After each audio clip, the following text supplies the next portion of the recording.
Yo, this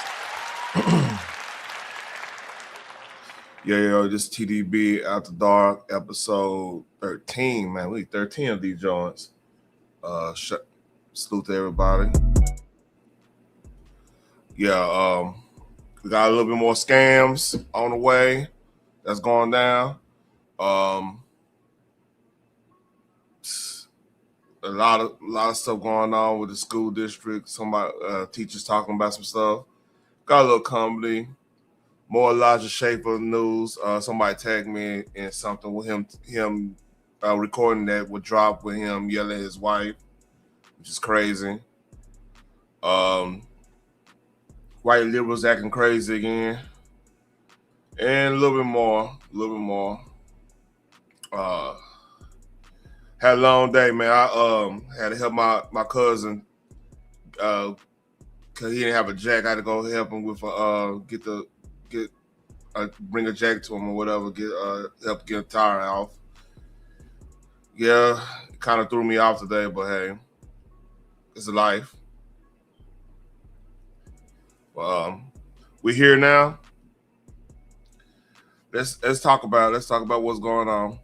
So, LA County had around 1,900 hospice agencies, more than 30 entire U.S. states.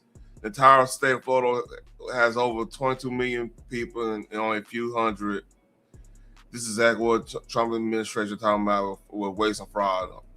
Doctor billed the government $120 million in a single year, claiming to oversee 1,900 patients. With almost 2,000 hospice agencies, LA County has more than 36 states combined and 30 times more than either Florida or New York. 18% of the whole country's home healthcare billing is coming out of Los Angeles County. How is that possible? So it seems to be like Minnesota. They are robbing people blind. It's crazy. County. The population of LA County is like in between, let's say, 9 and 10 million people. Florida has around 23 million people. Yet LA County has more hospice agencies than all of Florida. Really think about that. So in 2010, the number of hospice agencies in LA County was around 109, and that grew to roughly 1,840 by 2021. The elderly and dying population in LA County did not grow by that much over that same time period. The only way this makes sense is fraud. Let's go back to that Fox clip. 1,900. And take a look at this map, a cluster of 287 hospice providers in a 2-mile radius, some in strip malls, unmarked buildings, even a wrecking yard and vacant lot. All of it is just paperwork. I could fill that out in Kazakhstan if I want. And get a hospice license. Now, don't forget, these hospice agencies, they bill Medicare and Medicaid. So yeah, somebody getting bread. Been talking about waste, fraud, and abuse. This is an example. Having more hospice agencies in LA County than 30 plus states combined is absolutely diabolical. Crazy. That is a crazy amount of fraud. One county robbing people blind. Now, I'm not accusing anybody of anything, but what we need to now go do is look at all of these hospice agencies and see if any of them are donating large amounts of money to Democrat politicians or Democrat super PACs or Democrats in general. I would be very curious to see that, because if that's the case, then we could have taxpayer money being fraudulently taken and funneled back to Democrats. Again, I'm not saying it's happening, but it's definitely a possibility, and there's definitely a non-zero chance it's happening. So that's the first thing. Billy Johnson just dropped this. He dropped this 3 days ago. Let's check this out. Everybody going on. Nick Shirley woke up, hit up a hornet's nest. 1,000 homeless people reside in the Golden State. It's way worse than Minnesota. This was bought with taxpayer dollars. Yeah. Obvious fraud. What the hell is going on? Mayor Bass needs Skid Row for her to get federal money. But the reality is we could fix this if we wanted. I can't believe it. I can't believe that never occurred to me. Welcome to California. We just had a whistleblower from inside of the homeless industrial complex. So you believe homeless shelters are being used by illegal aliens? So they're rallying protesters to come and surround us. This is what LA looks like everywhere. Not just this street, every underpass. So, FYI, I was on Answers Panel this morning, and I had an argument with somebody that actually said racial term to me, which is fun. I will go through that tomorrow. Hope I could be able to get the timestamp and everything, get recorded. But yeah, the homeless situation crazy in LA. Every ditch, every overpass, every single intersection looks just like this. You have been lied to.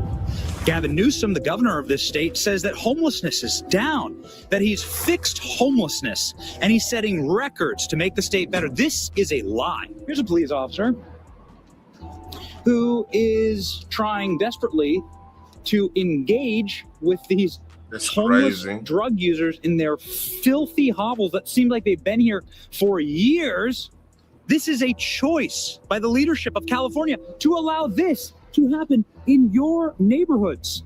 The politicians are handcuffing the police officers, not allowing them to enforce. I'm surprised Benny is walking through there without like anybody harassing them yet. The law. They're choosing this because people have businesses here. Look, people live here. Why would they allow this? Why are those officers helpless? Because of Gavin Newsom and the Democrats in California. And in this video, we're going to unpack all of it. We're going to prove why the Democrats want to continue the homeless industrial complex. The billions of dollars spent in this state, $24 billion spent on homelessness. It's $170,000 per homeless person spent in this state. Look at that. That's a guy's house right there. You live right there. You're moving because you can't take all the homeless? Yeah. Your children live here? Yeah, it's not part for the street. Oh, of course that it's not safe. Look at that barbed wire. You're living in a war zone. This is all about trafficking in human misery. Look at this. Damn. So that's what we are going to be investigating in this video. The homeless industrial complex that feeds the Democrat Party and their donors in this state, and why they never want to solve any problem like that. Join us for this ride. It's going to be a wild one. Third world country, man. Here we go. In the States. California has poured $31 billion of state and federal tax dollars into fighting homelessness over the past few years. That adds up to $170,000 per homeless person. For perspective, that's more than the median price of a home y'all way up, in Virginia. That's more than the total GDP of 91 different countries. So what's the result of this astronomical spending? Homelessness skyrocketed in California. They added 30,000 new homeless people. We decided to head to Venice Beach to talk to actual homeless people to see if they've received any of the $170,000 that Gavin Newsom has spent on them. Listen to this. We're here on Venice Beach, one of the most famous beaches in the world, and it is absolutely disgusting. It smells like piss and weed everywhere that you go, and there's homeless people everywhere. Let's go talk with some of them and ask, has Gavin Newsom done anything for you exactly? I definitely won't, man. That's dangerous. I hope he got something on. So, what kind of bass is that? Oh, Yamaha. Okay. That's a 5. Isn't that 5-string? Oh, I'm tripping. Nothing. So, have you guys seen any of that money? What's up, Selena? No. I got nothing. I'm still right here. Yeah, I didn't know there was that much money in it. For $170,000, they could have easily built longhouses with 50 to 100 hammocks in each one. Have you seen any of that money? No.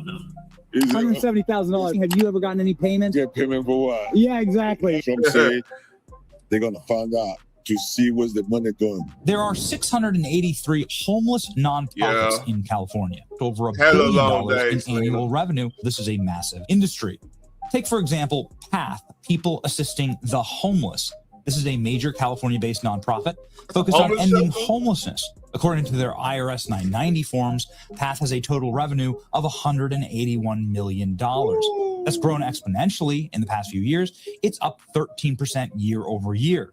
PATH spent $70 million on salaries and benefits alone in the past year. The CEO made over $300,000 this year. Man, you can really put a roof over your head in the homeless industrial complex. And hundreds of millions of dollars that California is spending on homelessness is going to fraud. Here's a report from just last week. It's big money. $23 million. It's big money in the homeless, playing games with the homeless, man. It's crazy. Gone. This man was contracted with the city and county of Los Angeles to house and feed up to 600 homeless people, but instead he was misusing tens of millions of dollars to live a luxurious life. The feds say Sucre defrauded the city and county of LA out of $23 million in taxpayer dollars for not only his mansion and car, but a second home in Greece, luxury vacations, designer clothes, and private schools.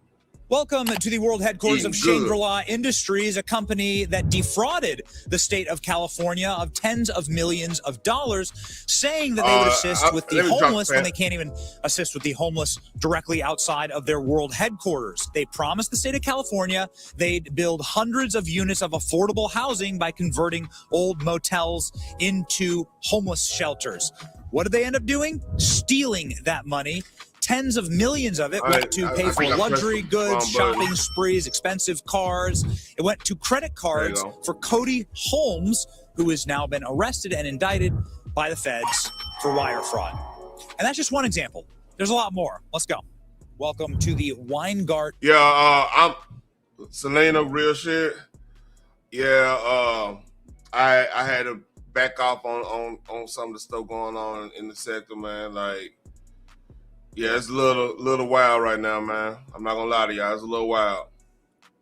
The Center, a nonprofit that takes hundreds of millions of taxpayer dollars from the people of California and delivers homeless skyscrapers at a cost of $800,000 per unit, including lavish amenities like gyms, cafes, dog parks, city views, and art studios.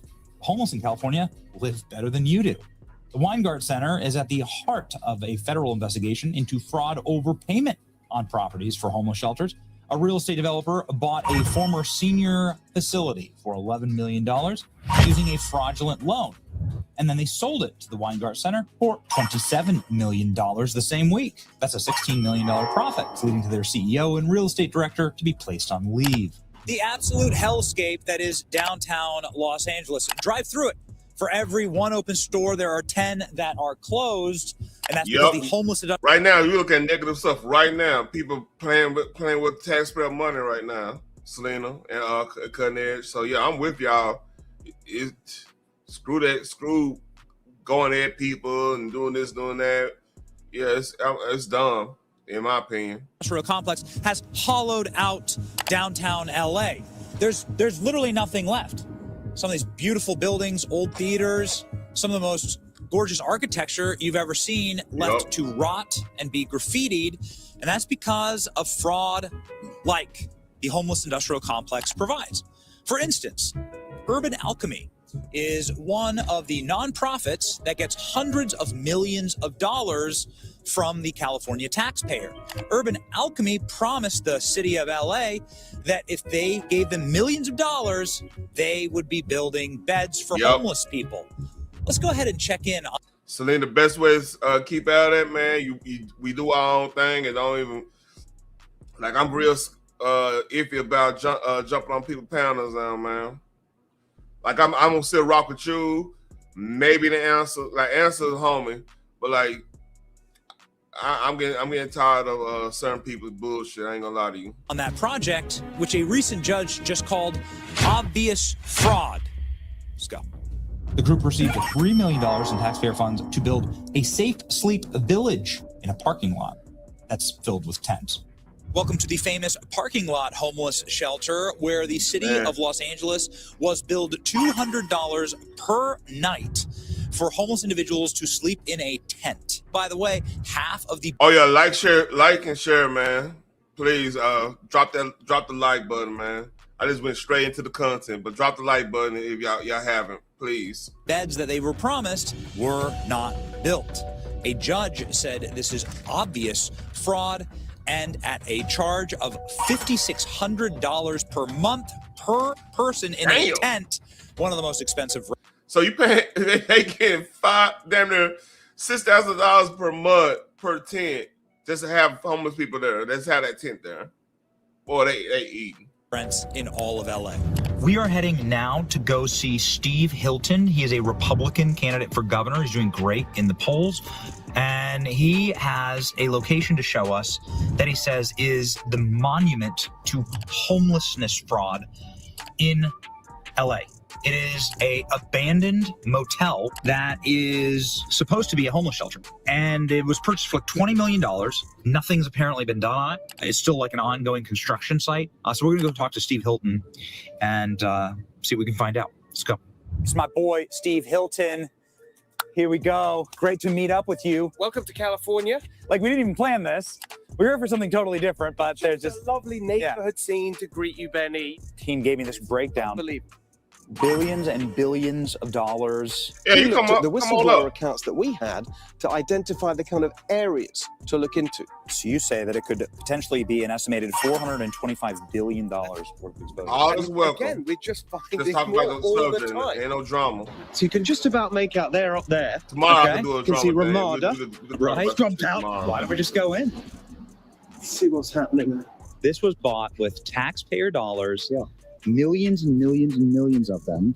And this was supposed to be done and opened in 2025. They claimed that people were here. Damn. The whole world of crony developers that get the money, they give political donations to new. What's up, Selena? Hey, what's up? What's up? This is my first time being up here. Oh, hey, you came up here way long time ago.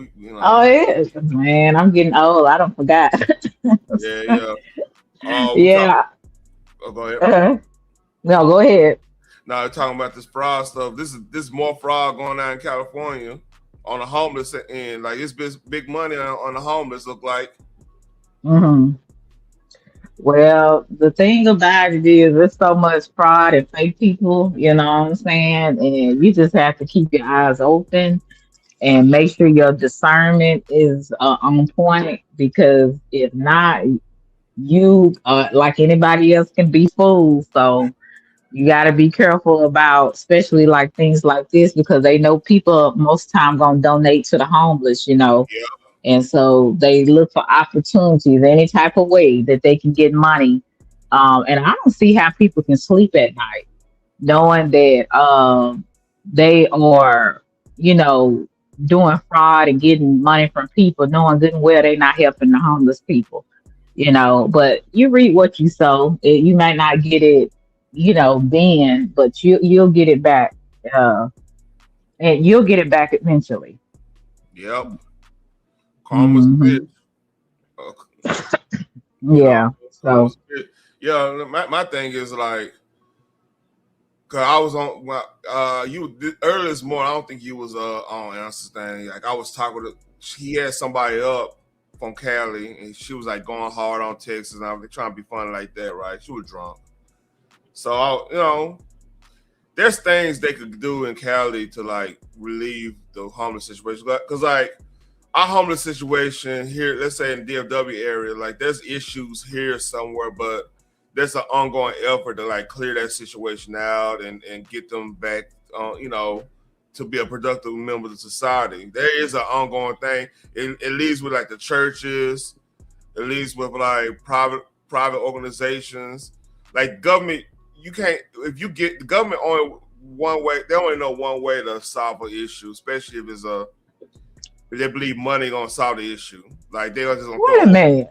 You just went past that. You said somebody was on the panel drunk and from Cali talking about Texas. Now, how did that fit in with what you talking about? No, they were talking about like how we are doing the things wrong. We don't care about people. They were saying that stuff, man. I was like bringing up the your homeless situation, because like even when you go, I know you go down to East Texas or Southeast Texas or whatever.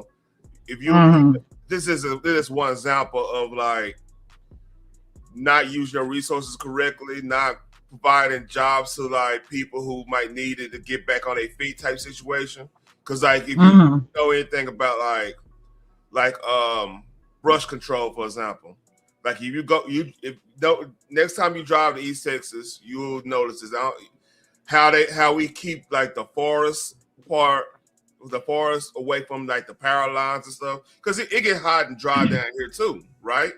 Mm-hmm. It's an ongoing way we do that. So, wildfires don't start by like a dry season and spark, a down line or something like that. Because a lot of their fires start like that because they don't get rid of the dead brush and all that stuff for whatever reason. Well, I don't know what that person was talking about, but people, I don't listen to people that's drunk anyway because they don't know what the hell they're talking about for the most part. And if you are not from here, you can tell me anything, just like I can't tell another person what state that they're from, what's going on. You know what I'm saying? I may read about it, I may hear about it from a relative that live up there, but I do not know what's going on. So therefore, I would just ignore or discount what that person was saying anyway. So I'm a little confused about the correlation with this lady and what you're saying. But I will say a lot of the stuff that's going on in society and the government, you just got a lot of, we all flawed in some type of way, but it's some people, they will not take accountability for the things that they do. And a lot of times the government has set up a lot of different pitfalls for different minorities,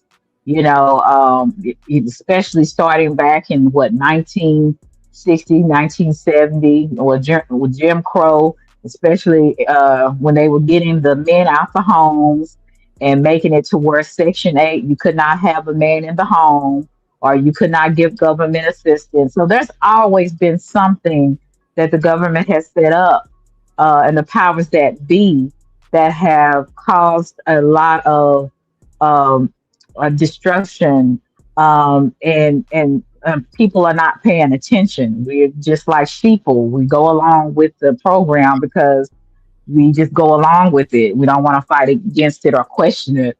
So this is the type of world that we still live in. So a lot of people are still sheeple. They still don't question things. They don't wonder, well, why is this happening?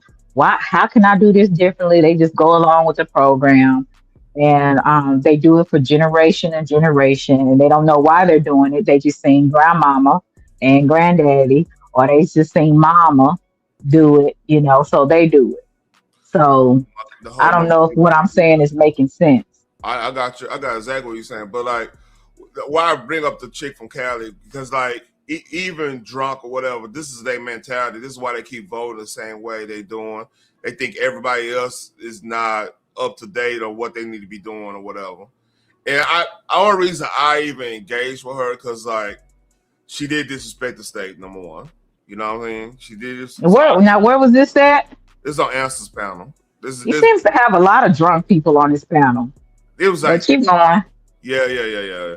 So I use it because I mean, look, personally, I was waiting for my work clothes to get dry in the dryer. So I was like, man, I got a little time. I got some time today. You know what I mean? Mm-hmm. So yeah, I had a little late night the last night, and you know how I did my stream, forgot to put my clothes in the dryer. And then I woke up early and I saw him. He was still alive. I'm like, let me go in there because I really went on there to talk to somebody else, but that's a whole nother subject. We ain't gonna go on that. Anyway, okay. Anyway, it happened because like she knocked the state. That's the only reason I engaged. I'm like, hold up, what you? So yeah, that was. Karen, I'm just gonna be honest with you. You my Fort Worth homeboy. It's just I'm just gonna keep the 100. Just be like I always tell myself this. Just be careful about different people panels. You might be cool with people or whatever, but some of this stuff that people got going on is stupid and it don't make no sense. So you just need to be careful about that. And if it ain't nothing that's actually adding to your life, I mean, unless you find some things entertaining, I guess. But I'm just learning a lot of this stuff is real stupid.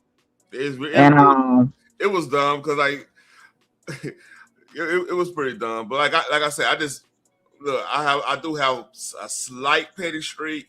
I admit, look, I'm cancer. I got a slight petty streak every now and then. Every now and then. Oh Lord, here we go with the horoscope signs. No. I'm just keeping I'm a Cancer. I'm just keeping 100. And like, oh gosh, I really went up there to holler at Answer on some other stuff, but like that threw. Anytime somebody disrespect the state, you know that's ingrained in us. If somebody disrespect our state, it's only one or two ways. Like if this person was like just a BAN, okay, we go in a little bit. I might say a little things and we go on by our business. But like she, it was just one of my. I just happened to have time that time, and like okay. But the thing is, one of the things she said, she was talking about her being homeless and the homeless situation. That's really what kind of sparked up that conversation. Mm-hmm. You know what I mean? Well, I can't tell people when people go through personal struggles like homelessness or any type of drug addiction, unless you've been through a situation, you can't really speak on it, or maybe relate to them, in certain ways. So, I don't try to argue with people on stuff like that. I can just tell them about my experience, and I don't fight when people say, "Oh, Texas is stupid," or "Oak Cliff is ghetto," and I'm gonna say maybe all of that could be true, but it just doesn't matter. It's like it is what it is. You're right in the grand scheme of things, but like yeah. And while one thing I'm speaking on with like the homelessness is like not necessarily the individual thing, because like there's mental issues going on. There's a whole bunch of like drugs and like some of the veterans got some like you can't see their wounds type situation. I get all that.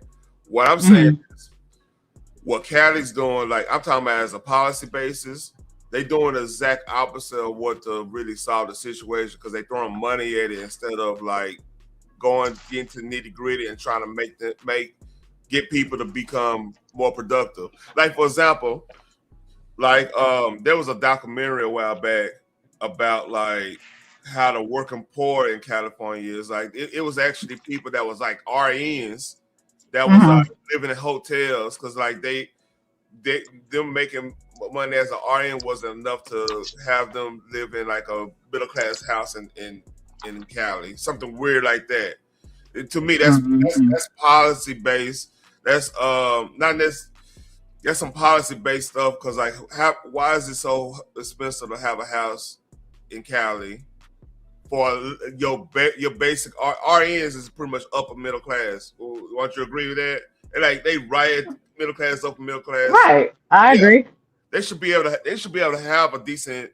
They shouldn't have to be living in a hotel. I mean, even if you're not good with money, you at least should have like a decent place to stay, just because of the salary. Like I think RNs make from 85 to 100,000, give or take, depending on the hospital or whatever. So that's good. That's decent money to like actually live on your own, not live in a hotel and everything, unless you got other issues we don't know about. You know what I mean? Right. So to me, that's a problem with the state. Like if the RN cannot afford adequate housing, that's an issue. You see what I'm saying? Yeah. And I know California is probably one of the besides New York, maybe one of the highest places to live. I have a lot of relatives in California, and some of them are just like the Mexicans, boy, because I have a huge family up there. So most of them brothers and aunties and all them, they stay in a few houses, because the rent is extremely high unless you're on Section 8 or something like that, or in some projects. But like I said, that's where they choose to live, so they gotta, I guess, pay the price. And a lot of them are moving. A lot of people are moving here. Even foreigners are moving here to Texas and stuff. But to me, the property tax is high in certain places, even in Texas. Oh yeah, especially in the suburbs. Oh yeah, so my cousin he was just complaining because like He said stay close to Crowley. And if you don't know, Crowley is building like a megaplex right by their new stadium. They make like a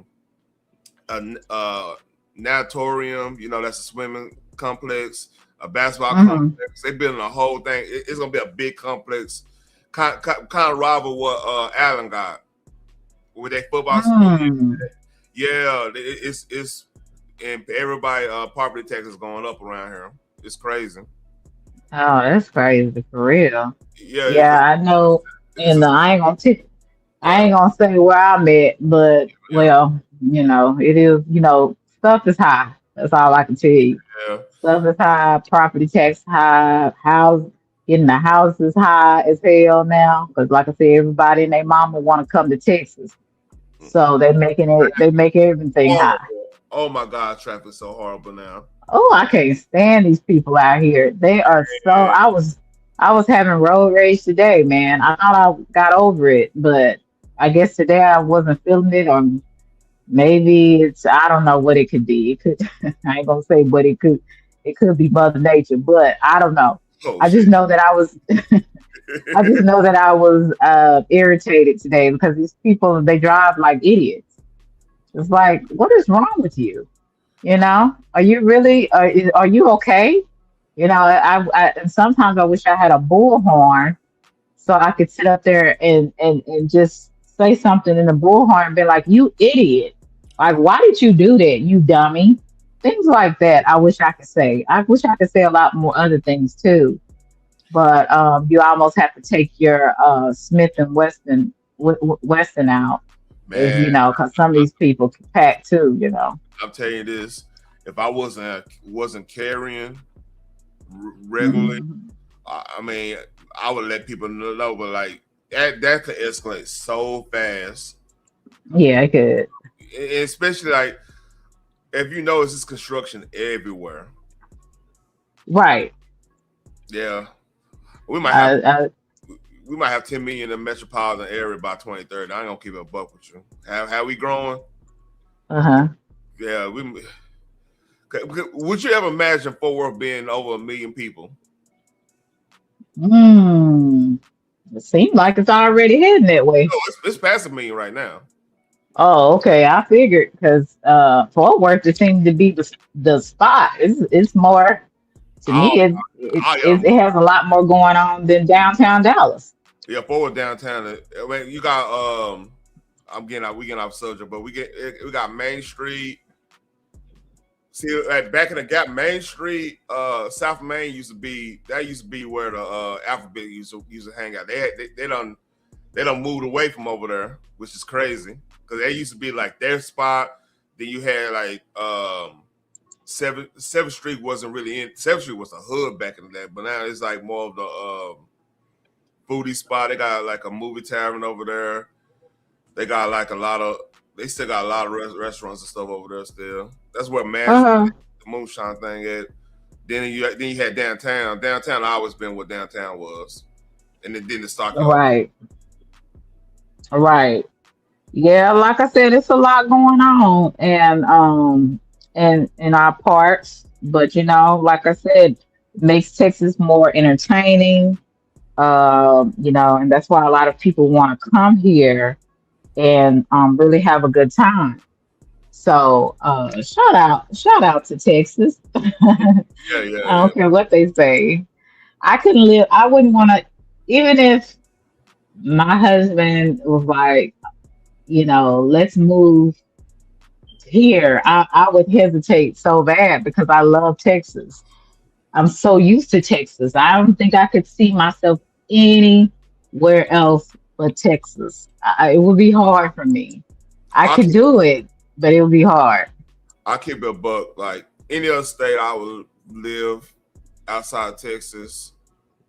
I could see myself in Tennessee, like Nashville, Knoxville, somewhere around there. Not Memphis, man. Hell no, I don't have to. I love my people from Memphis, but nah, y'all with the bullshit too much. It's just like leaving Fort Worth. You know what I mean, everywhere is bad. Now it's not like it used to be, oh, don't go here. It's bad. Everywhere you go now. You can go to Montana behind a hood in Montana. Nah, People, but the thing is, like Memphis, I got kids. That's a order. You know, it's a little hit different when you got kids. I know, you know. oh yeah, when you have kids, you have to be very Yeah, protective over your children, and you really have to find places that you know have good schools and good neighborhoods and things like that. You know, when you don't have kids, you should want to be in a decent area. You yeah, know, if you can afford it. But if you can't, you just have to do what you have to do and just make the best of it. And a lot of times, if people learn to mind their business yeah. and be respectful and stay out of the way, you'll be okay. See, I'm just say hypothetically, if I was still in the hood, even when I was in the hood, I didn't have that many issues because number one, I did my thing and stayed to myself, and I didn't bother nobody, so I was good. And that's the best I part. was good. That's the best part until somebody see you shining too much. You just gotta. That's the one thing you gotta kind of be low key. Oh yeah, I always was low key. People didn't know nothing until maybe they seen something, you know, or they say, "Oh, I heard such and such," you know. But you, like I said, I never had an issue when I was in the hood like that, like being harassed or being, you know, or anything robbed, and all. God, thank God, and I thank God for that, and I thank God that I just didn't have experiences like some people did. Um, but unfortunately, everybody don't have those good experiences. But I will say, most of the time, if you stay to yourself and do what you need to do, you'll be okay. You know, every now and then you'll have situations where people go out their way just to be stupid. You know, but that's anywhere and everywhere. And anybody can get that, just not just in the hood. But a lot of times people try to prove stuff to people. I ain't gotta prove nothing. Now I ain't gonna start nothing. I'm not gonna, but I'm definitely not gonna let you punk me either. What up, Trey? So What up, Trey? I've always been one of them people. I'm just like I don't bother nobody, and I didn't get, and nobody bothered me. To be honest with you. And then when I had and then you know the men, they ain't gonna, if you attractive, they ain't gonna too much bother you anyway to try to get your number, even if they, you Yeah. know, no good and drug dealers. And here's the difference between all the other hoods and Stop Six. And this is the issue you probably had in Stop Six, but especially in the 90s. I don't know about I was a little kid in the 90s, so I don't know. Well, let me say that it's the 2000s. I put right on the 2000s. That's like right after the real hood stuff, and it was hood but not super hood. Let me put it like that. So your issues would have been if you would have went. Let's say you went to Dunbar back in 03 or something like that, right? Your number one issue would have been them project chicks. I'm telling you right now, because they were like, "Oh, this high yellow chick, she going." Because the thing is, they wouldn't think about a motherfucker like me. They'd be thinking about people in the projects. They wouldn't think about me or somebody else that want to live in the projects. You know what I mean? We had our own little thing going on. But the fact, no. Let me tell you. Hold on, Yo. No, Terry, let me finish this. Nah, okay. I got you. I understand. I understand what you're saying. Yeah. I went, and I can't tell you what high school I went to, because you know these motherfuckers on here are weird. But you said a letter. I don't know what you're talking about. As a let's keep it like that. I know data school. So you said a letter. All right. Okay. Well, the people that know Dallas, I don't want to say because I might not like them, so I don't want to. So I'm just gonna say I went to one of the roughest schools in my area. I live behind the school, right? Hold up. Please tell me if it starts with an M, I'm gonna bust out laughing. Nah, it ain't that one. All right. But I went to one of the, and you know what? I promise you, I put my hand on the Bible. I did not have problems with those girls there. If anything, I was actually surprised because, and I went there my very last year. My first 3 years, I went to a school downtown, and it was totally different from going to a school that's prestige to going straight down in the middle of the hood, right? I know what school. Okay, I know what school you went to. Okay, shit. All right. Even if you do, be quiet. But the thing about it is, I had this, and you probably won't believe it because I come off really, maybe a little sedity or whatever you want to call it. But I had this resting bitch face to let people know, if you touch me, I'm gonna fight you. So don't get it twisted. So I was one of them, and I was quiet, but people never messed with me. I made friends there. And of course I never had issues with, the guys or whatever.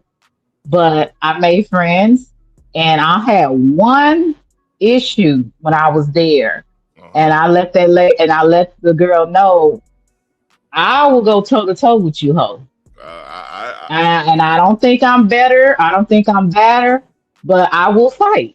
And I made that very clear to her, and she left me the hell alone. So, I'm gonna keep a buck at Dunbar. I'm gonna keep it a buck. What would end up happening? It's two things would end up happening. Either you'll have to whoop somebody's ass. I'm gonna keep it a buck with you. You probably had to whoop somebody's ass, and you'll never have any issues after that. Or you had to get in athletics, because every high yellow chick got in the track team. They never had any issues. Well, I'm gonna be honest with you. I wasn't athletic. I wasn't athletic at all. I wasn't in the track team. I could have been a cheerleader. My last year. You would have fit in with the cheerleaders. You would have fit in. Yeah, but I just wasn't. It was my very last year, so I was just getting through it. Yeah.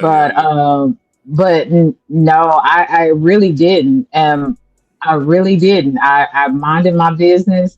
I was cool with mostly everyone. Like I said, I only had one incident, and the girl was really shocked that I like stood up to her. I'm like, this ain't what you want. Now I may look a certain way, but this ain't what you want.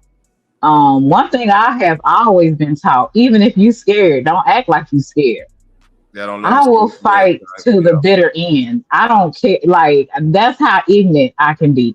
So that's why I said I like to leave people alone, and I really want people to leave me alone, because if you're a person that's quiet and you don't bother people, usually those are the people that can fight, because they don't do a lot of da da da da da whoop de whoop de whoop. They don't do all of that. It's just like, if you touch me, then first of all, you ain't gonna get that close to me. But if you do, you're gonna find out. Yeah, Celine, you scared me because you said at downtown school. I'm like, you probably know my girlfriend. That's a whole other subject. Let's get back on the homeless. We'll talk about that another day. We're gonna do that. We'll do that on Fish Fry. Do some, we have a one-on-one if you want to, man. Because I think people I know too, man. I'm scared now. I might not, you know what I'm saying? But even if I do, it shouldn't be a big deal. Yeah, ain't no big deal. We are, it's like 6 degrees of separation most of the time with people. Somebody knows somebody, so, but back to the topic. All right, man. Since you want to get back to it. Yeah, let's get back to the topic of that. We go deep in that. Newsom and all the politicians, it is totally corrupt. Welfare state and corruption. That is what this is all about. Goodness gracious. I think it's crazy. I can't believe that this construction project has been going on for 6 years. And there's nothing. You know what? I'm going to pause on this. it's something. Since you're a teacher, I gotta get your point of view on this. I just saw this on X. This is from a teacher, apparently a former teacher. So I want your opinion on this. Let's play it. Now that I am no longer a teacher, thank God, I can finally say the things that have been on my mind all school year. Okay.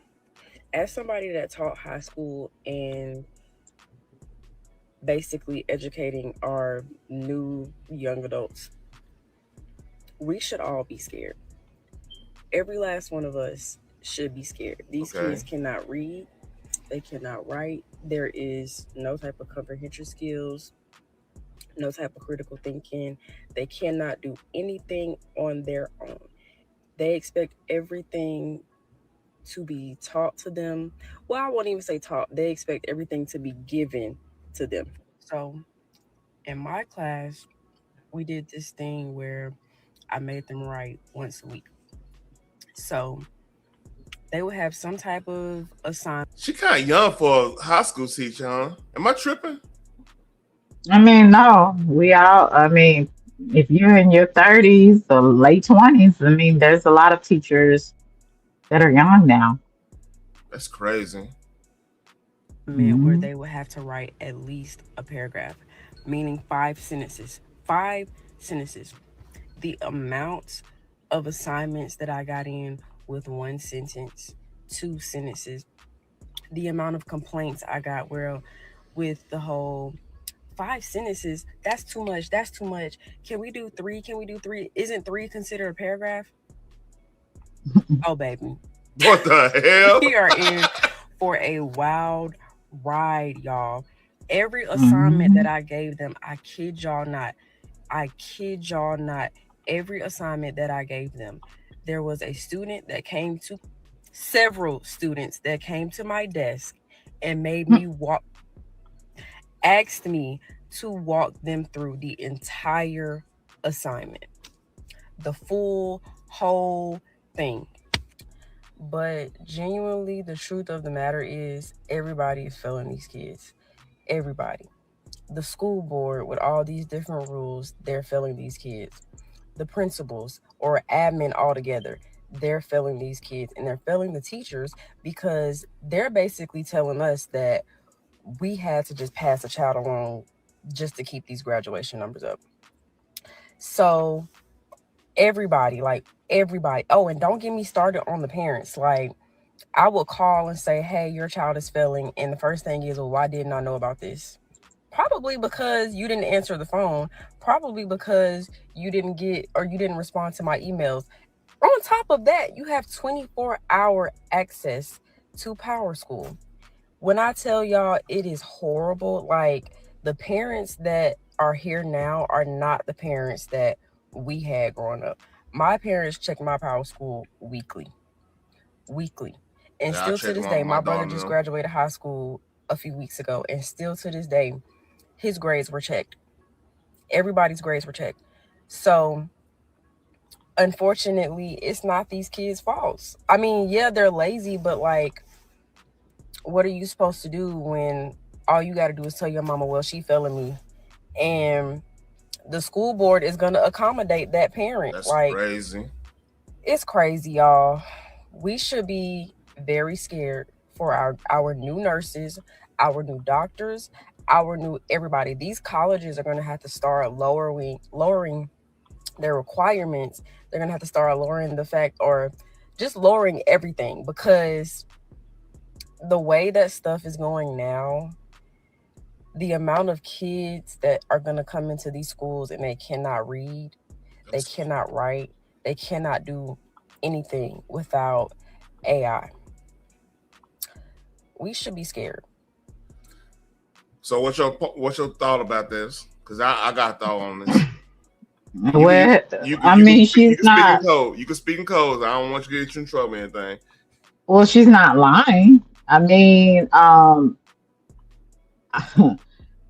got out of inclusion and now I'm in life skills. So life skills is dealing with basically children who are nonverbal, people that are children that have disabilities as far as physical disabilities. Maybe they're in the wheelchair or they're on a feeding tube, things of that nature.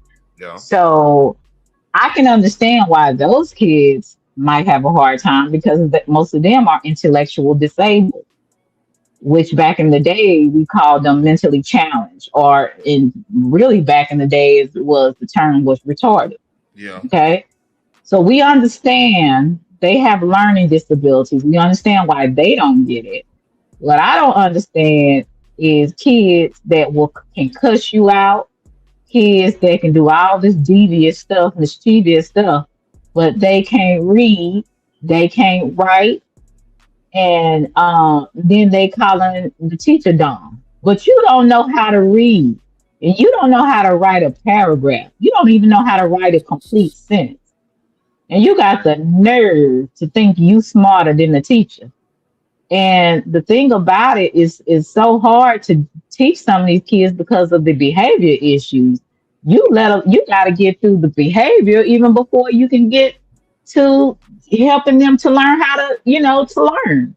So you have, say, for instance, these classes are filled to capacity, 30 to sometimes 40 kids in a classroom, one classroom. And you got 10 of them that want to learn, right? Mm-hmm. And the other 20 are just going haywire and just being crazy, don't want to listen, want to talk, want to be disruptive. And it's like the 10 can't even learn because of the 20. That's how bad kids are today. Then when you call their parents, get them on the phone. They may say one thing to them.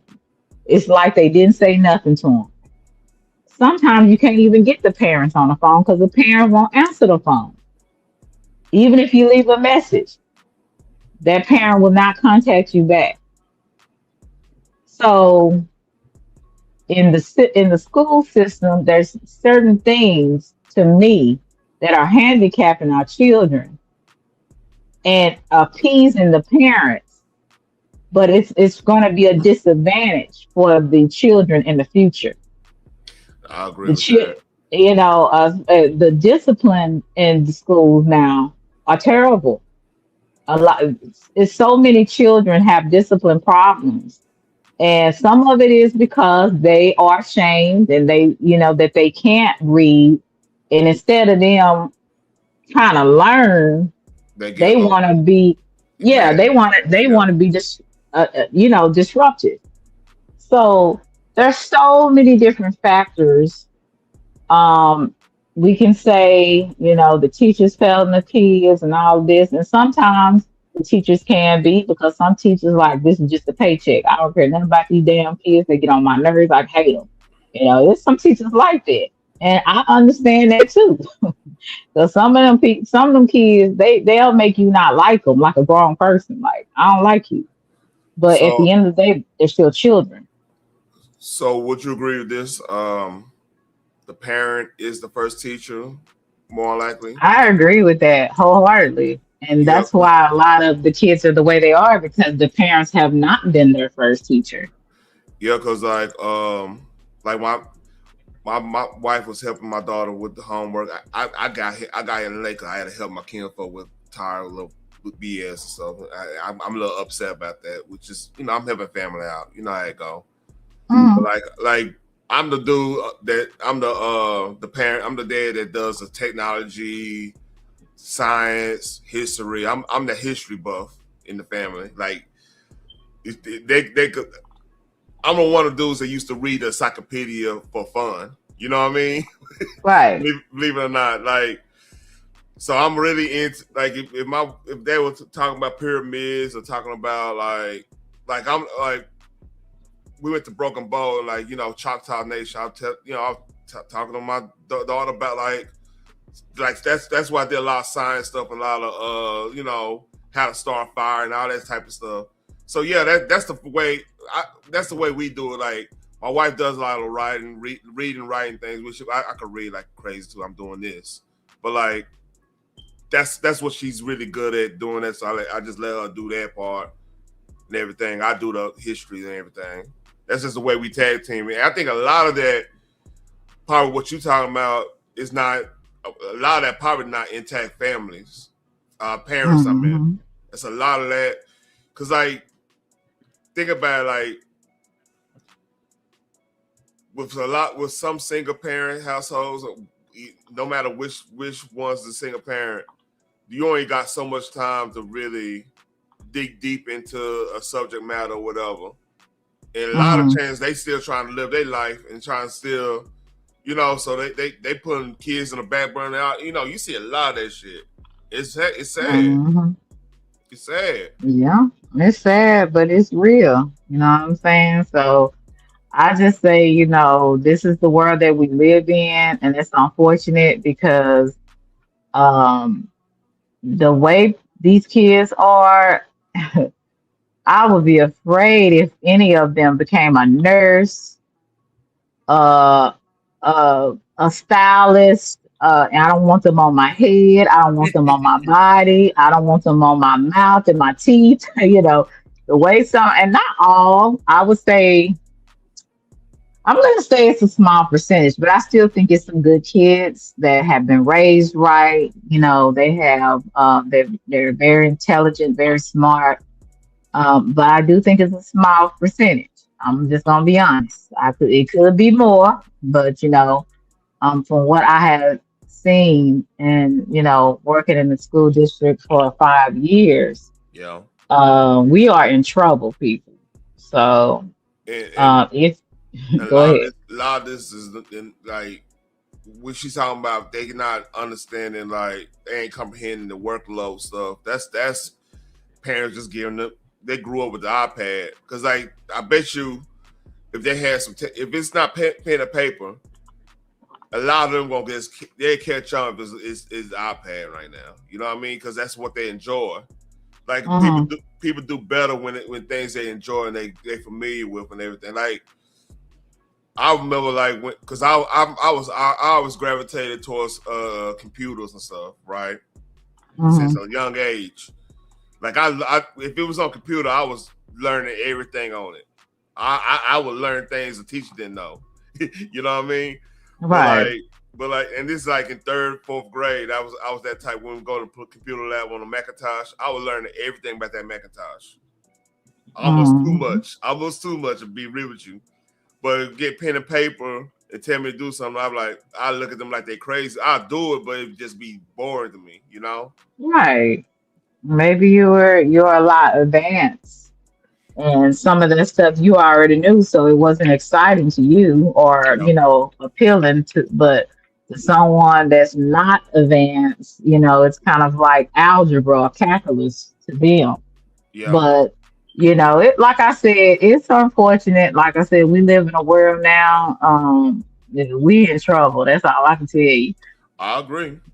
And it's unfortunate. I help those kids that I can help, and those I can't. I'm not gonna sit up here. I'm gonna do my best, with what I have and try to, like, even with my kids and life skills, my students are learning the alphabets, and they're in 7th grade, 6th grade. So, but they're learning how to write their letters and things like that, learning the numbers.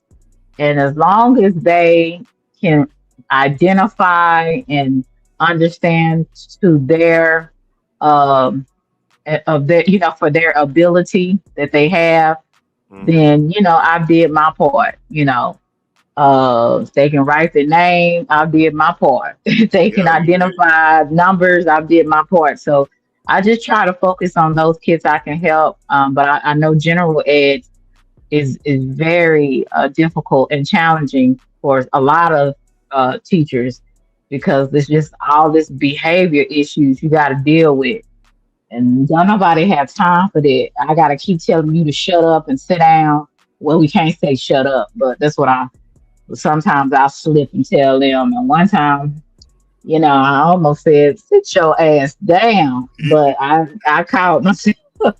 Man, I caught myself before I said it, that would but have been I almost said I'm it. telling you right now.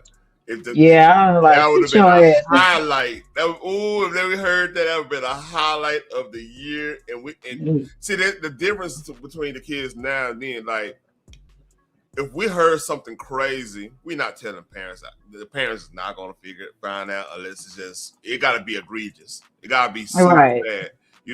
But like and that's that might be social media pushing, because like think about it now. Somebody cut you off on this as an example. Somebody cut you off on traffic, and you pull up to them. They might be recording you right then and there. You know what I mean? It's a mentality. Yeah. It's a different mentality. Yeah, they crazy, you know what I'm saying? So I just be just doing what I need to do, and that's why I'm glad that I'm in the position that I'm in, because I don't want to work with degenerate ed kids, because these kids will have you to have a case, and you'll be on the news with your head down and your hands behind your back. So I just rather stay away from that kind of stuff and stay with what I know is safer for me. Because I understand why these kids can't learn, but what I don't understand is these others, they so busy acting a fool that they don't even want to learn, so I just don't want to deal with that. So I don't deal with them. And now they have a lot of the teachers, we have to do like lunch duty. So I got to deal with them then, telling them to sit their butts down and eat their food.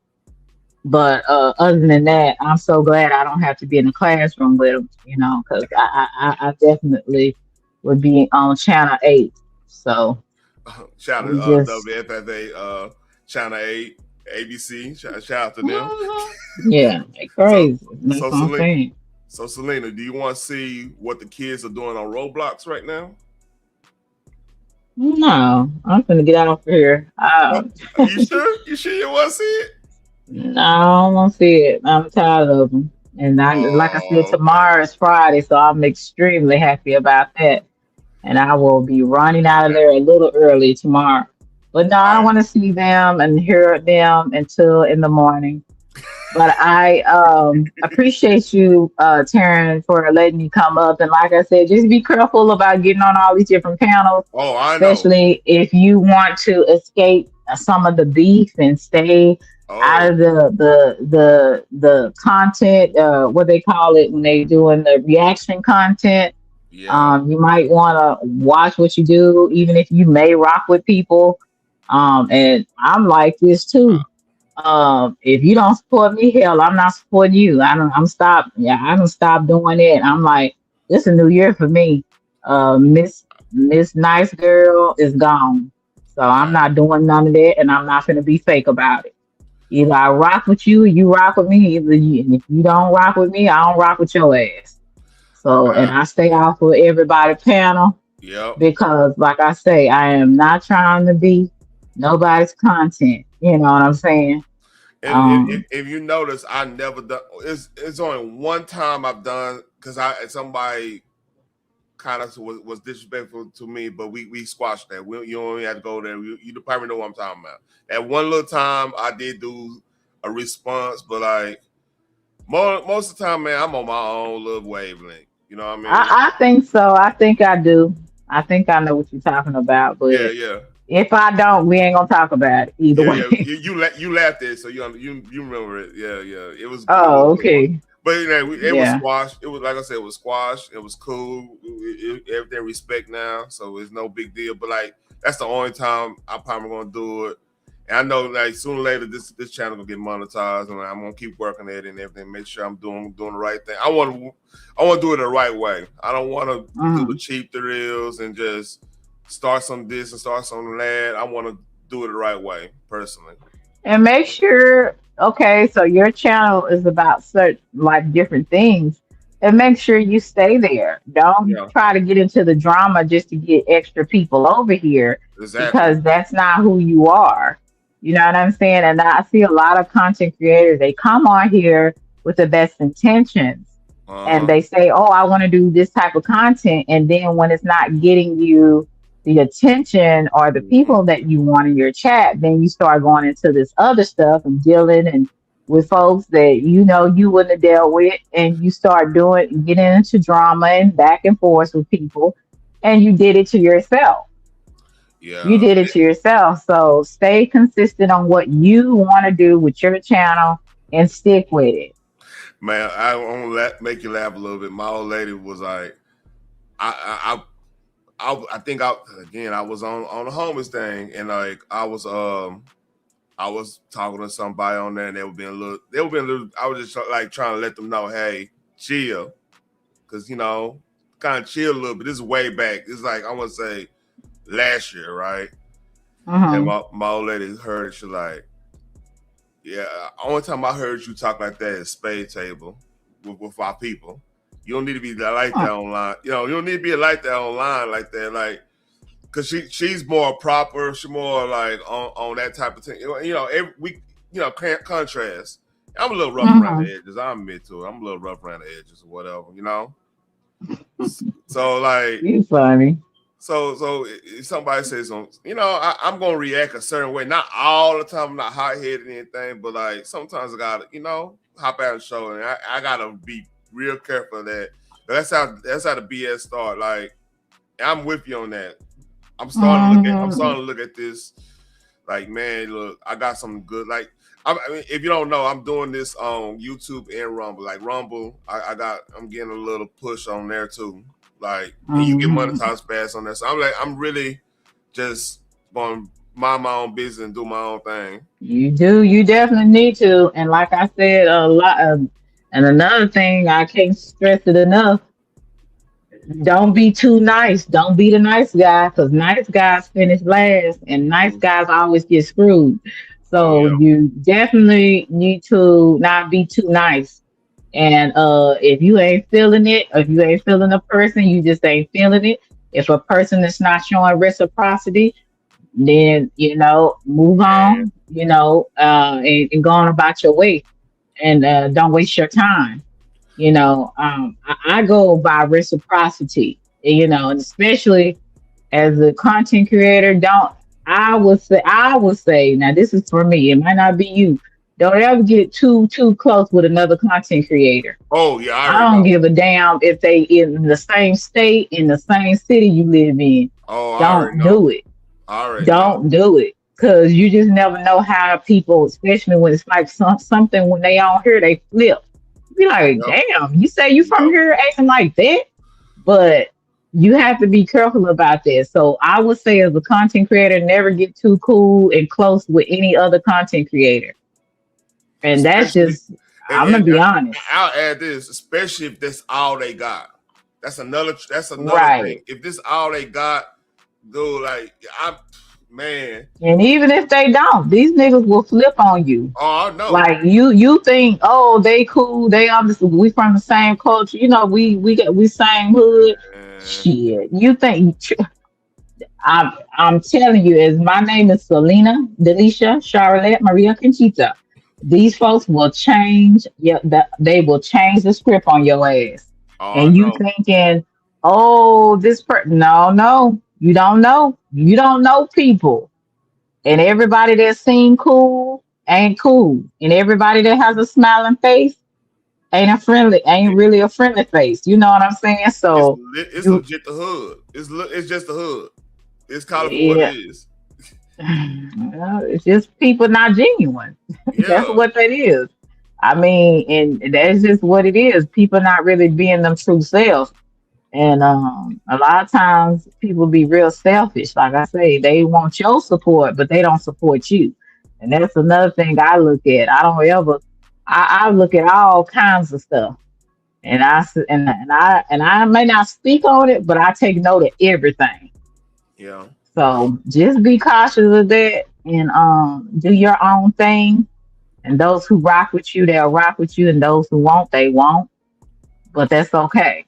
You know, sometimes the wheat and the tares have to be separated. So you'll find out. You'll find out who your real Oh yeah. supporters are, your real people, and you find out who ain't. So all That I say is be comes true. easy too. I know what you're talking about. Be true to you, and true to whatever you want your channel to be about, and don't waver from it. You see what Phoenix said? What the hell for say? Yes, Phoenix. I already told you that. My name. Salute I ain't gonna say my last name. I ain't gonna say my last name, but that, yeah. You know, it'd be funny if you said that had little last name be like Jenkins or something. No, it ain't that. No, I'm not saying your name Oh, name okay. Jenkins, but like that'd be Selena, Delisha, Charlotte, Maria, Conchita. Jenkins. Yes, indeed. Jenkins. Oh, yeah. Yes, indeed. That would be crazy, wouldn't it? That would be crazy, but thank God it's not that. That'd be a butt on a lot of jokes in high school. That's your last name. No, thank God. Nobody never laughed at my name. You know, they were just trying to figure out what I was. You know, they was like, "What are you mixed? Are you this? You that?" They just try to figure out what I was. But no, it's all good. Like I said, I hope the best for you. Yeah, I hope the best for and you, man. You doing your thing too, man. You know. Yeah, whenever I do decide to go live, because sometimes these people they got so much negative energy on here. Hell, I want to stay up off of here. I was like, Man, let me stay to myself and do I got homework anyway. I'll keep a buck with you. Like in other sectors, they don't do like the open panels a lot. You know what I'm saying? Mm-hmm. Like they see this is the one thing of like at least having a working relationship with other. I'm not saying get too close or anything like that. I'm not even on that type of time. But like, if there was more of us having a working relationship, it could limit a lot of bullshit. But you can't even have that because you got people looking at everybody's pockets. You got all kinds of this little weird stuff and everything, and it's just weird, you know. Mm-hmm. It's crazy. Like, this exists. Don't get me wrong. The pocket watching thing does exist in other sectors and stuff. But like, it's crazy me seeing like the nerd sector, right? Like a lot of people that do like the comic book and everything. Comic books, it's drama there too. It's drama everywhere. Anywhere there's people, there's gonna be drama. Yeah. Because people are just people. So it doesn't matter if you go to the Christian community, it's gossip, it's scandals going on there. It's scandals going on in the comic, in the anime. I mean, people are just people, and we always know how to mess it up for everybody else. So there's always going to be those bad apples that just carries drama and it goes everywhere. So I just stay in my own lane, do what I'm gonna do. And then don't worry about the rest because I can't please everybody and I don't care to. So I just do what I need to do, and those who like what I have to say and don't think I'm too boring, thank you. I appreciate it. Those Russell, who do. Russell, and dead right. Russell, you crazy, man. He dead that's right though. What do you say? He said they wonder why I chilled out the red bubbles.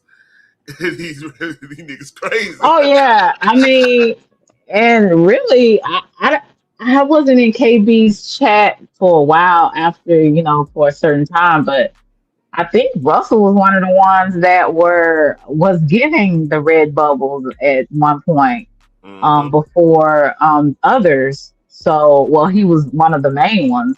From what I remember. Yep. And I don't care.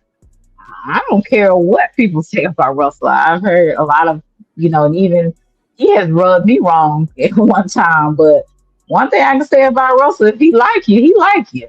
And so I like to keep those people around, especially those people, like, even if I'm talking about something that he might not really be interested in, he'll still come by and say, hey, what's up? And that means a lot to a content creator. It may not always be monetary. Sometimes it's just showing that, hey, you ain't by yourself. I see you, and I'm going to support you, even though I might not agree with what you're talking about or may not even be interested in it. So I really appreciate supporters like that. And it kind of really, that kind of keeps me coming on because it's like I'm not just talking to myself and wasting my time.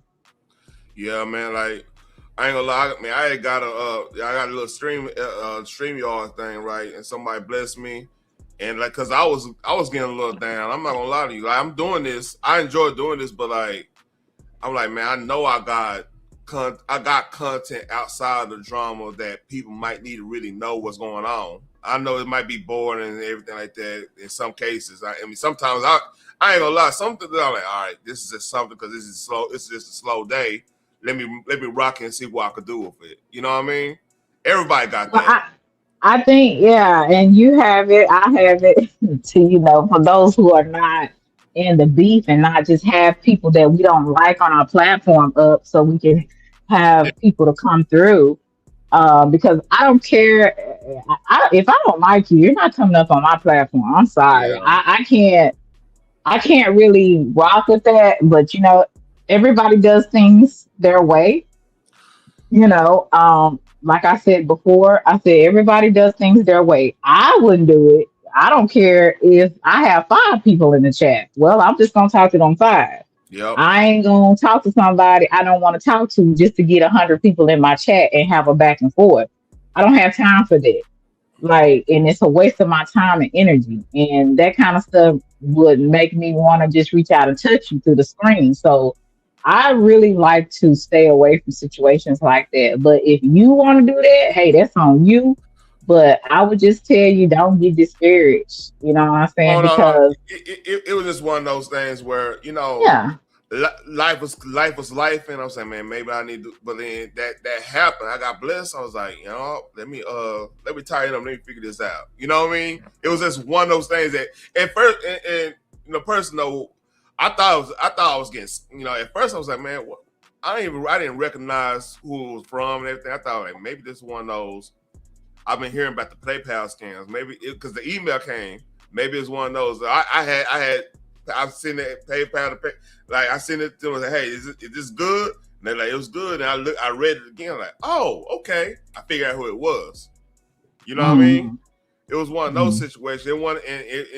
It came out of nowhere, but it was a blessing. I actually put it to the show. Like some of the stuff is coming away. So yeah, I'm not. My thing is, man, I don't want to be part of any drama unless I keep choose. your ass off of all these different panels that have drama. That's one way you can stay out of it. And the thing is, I had to shout out to Answer on this part. Now, I was thinking about doing like if I got to do a good old workout stream and just do the whole 9. But man, a drummer, he got himself in doing the little dancing thing or whatever. I didn't even see that shit because that ain't my business. But I'm just looking like, damn, he about all that. I'm like, man, it made me rethink all that. Like, let me stick it to this room, this little gaming room, talk my shit, go, log off. You know what I mean? Because man, hey, shit get crazy. Well, anyway, I don't know nothing about that, but I will say, just do you. What is Russell saying? Because you laughing. Man. What the hell is he talking about? The scribbles and streetwalkers, this nigga crazy, man. Why he wrote scribbles? Russell needs to go get them damn teeth and quit talking. Quit tippity typing and go. First of all, you've been ATL too long. We don't call those strippers. You said scribbles like you been ATL. Russell is 60 years old. 60 or 70 years old. So he was going to strip over there playing SOS band when they were throwing the SOS band. What? I'm sorry. That came out wrong. What are you talking about, Taryn? You one of them old school strip club connoisseurs. They were playing SOS band and Evelyn Champagne King in strip club. Lord have mercy. Well, so you was in there around that time? they had pantyhose and shit. Oh my Lord. That's way back in the day. I don't think that was in the 70s. I wasn't even born then. I wasn't a thought. Oh Lord, I was not a thought. You talking about Well, if you stop taking my money, I can afford some tea. I don't know why you sitting up there laughing at that crazy nutcase. Russell a homie. Yeah. He be having me cracking up. Boy, one time I saw Russell mad, boy, it was hilarious. It was hilarious. I was like, Russell getting upset. It was so funny to me. Shout out to Russell. Russell. And my boy Cutting Edge, he always got something nice to say. Cutting Edge. Yeah. Yes, Shout indeed. Leon out in here, but like, man, we be roast, man. That'd be some good roasting. Me and Lee. You and who? Me and Leon, we be roasting each other hard. Who is that? You know Leon. Oh, you don't remember who Leon is? Oh, you talking about the one? Oh, my friend that can't let nobody talk. Okay, him and Mr. Oaks, honey. I had Mr. Oaks on my panel one time. Yeah. I had to let Mr. Oaks know. No, Mr. Oaks, let's chill. I run this. You know, Mr. Oaks get besides himself. And Mr. Leon. Mr. Leon's getting better because now he's giving people a chance to talk. Because before, he'll just keep blah, blah, blah, blah, blah, blah, but now he's giving people a chance to talk. And I said, okay, so he's listening to constructive criticism. So that's a good thing. But yeah, I appreciate the people that love me, like my Russell and my Cutting Edge, They always looking for me. They so happy when I go live. So it's somebody that loves me over here. So shout out to them. I'm finna get off Taryn. And thank you, Taryn, for your support. Man, it's all love, I really appreciate you showing me some love. And that's why I said I'm gonna do better by supporting you as well. Yeah. Because you supported me that night when I think I had some Texas folks and stuff up there, whatever the live that I did, and you showed up and you really, I don't. Did Russell come up that night too? I think Russell came up. I think Answer didn't come up. I think he was out and about. But I appreciate you for showing me some support. I really do. So shout out to you for that, and I'm gonna do better. I'm never gonna keep the drama alive. I mean, I come in here to laugh and inform.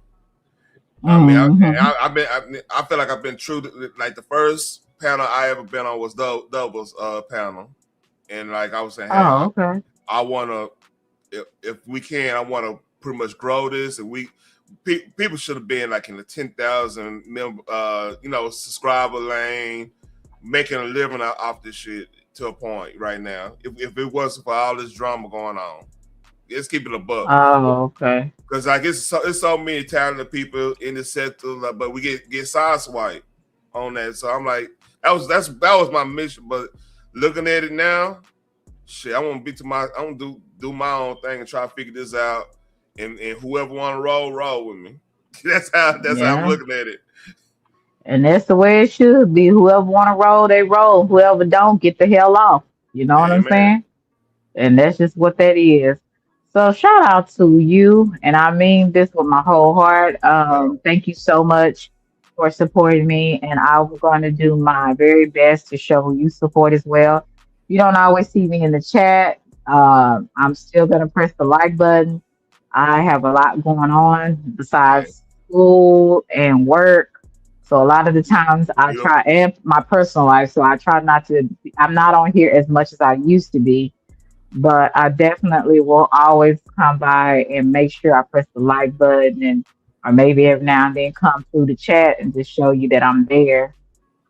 So you'll know I'm not just ghost watching you. I'm actually there supporting you. So appreciate you so much. I appreciate you, man. Like, look, hey, same here. Like, hey, when I see you live, I always show up and just show some love a little bit.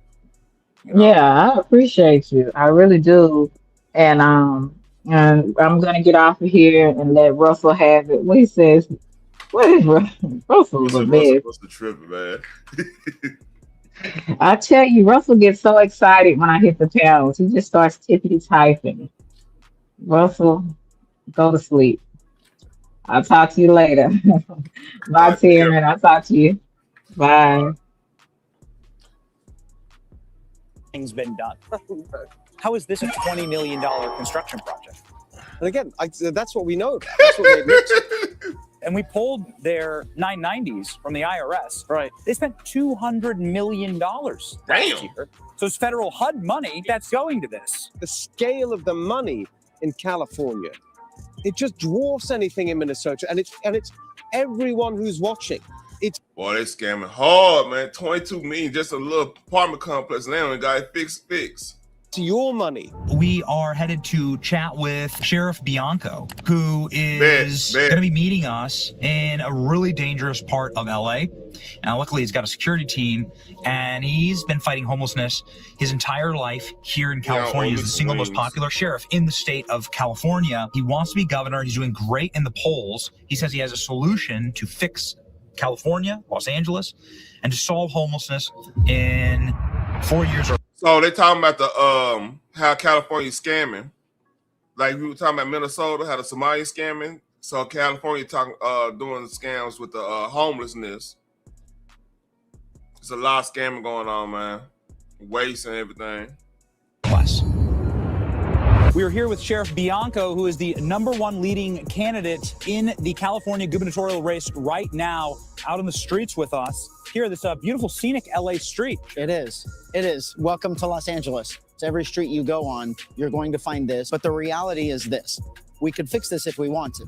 I've talked to a couple of the guys here. Morning. This is their life. This is where they live. The one gentleman that I spoke with this morning has been here for 20 years. 20 years on this street? 20 years. 20 years downtown here in downtown Los Angeles. Homeless. As we know, there are billions of dollars of help out there. Yes. So why are we allowing this on the sides of our freeways, on our off-ramps? These are houses here. These are residential houses that have... Someone's business. Someone's trying to do business there. This is a residential street. This is the reality of big cities in California that are completely mismanaged when you have so much money that it is easy to hide the waste, the fraud, and the abuse. And thank God that Minnesota happened. Thank God that Nick Shirley did that with what he did. Because what I thought was interesting is the day after Nick did that, social media all over started saying, yeah, but what about California? Yeah. California's got to be worse. And I was sitting there saying, yeah, it's way worse. And bring it on. How are you? What's your name? Greg. Greg, good to meet you, Greg. Can we ask you a quick question? $24 billion has been spent on homelessness. That's $170,000 per homeless person. Have you ever seen any of that money? Would you like it? How long have you been down here? A couple years? Yeah. Are you from Los Angeles, or did you come from somewhere else? If I created an environment where I could offer you a living facility to come get off drugs, get your life straight, get you some job training, and get you back out into the world, would you accept that? Would you be up for that? Yeah. Yes. See, the problem is, man, like, it's big money keeping people homeless, man, as you can see, man. Like, cause like Texas, they got all that stuff. Like, they don't even play around. They try to get these people up off the streets and get them back working it for real. Now it's not 100% like Austin is what Austin is, and like I think there's some issues in Dallas. There's some issues even here in Fort Worth, like off of Lancaster. There's a whole bunch of it's homeless everywhere, but like not to the point where they just take over a whole section of the town. They're just crazy. Yeah. Keep your head up and keep going where you're going, and appreciate you talking to me. You just walk by and engage with more homeless people than I've ever seen Gavin Newsom engage with. Our politicians only come down here for political shoots. There's no way Gavin Newsom would ever walk and talk up to some random homeless person. I've been doing this for 32 years. A homeless person doesn't scare me. A criminal doesn't scare me. They're just people. They don't care about these people. That walk right there, the sheriff just did more for homeless people than Gavin Newsom has ever done in that walk right there.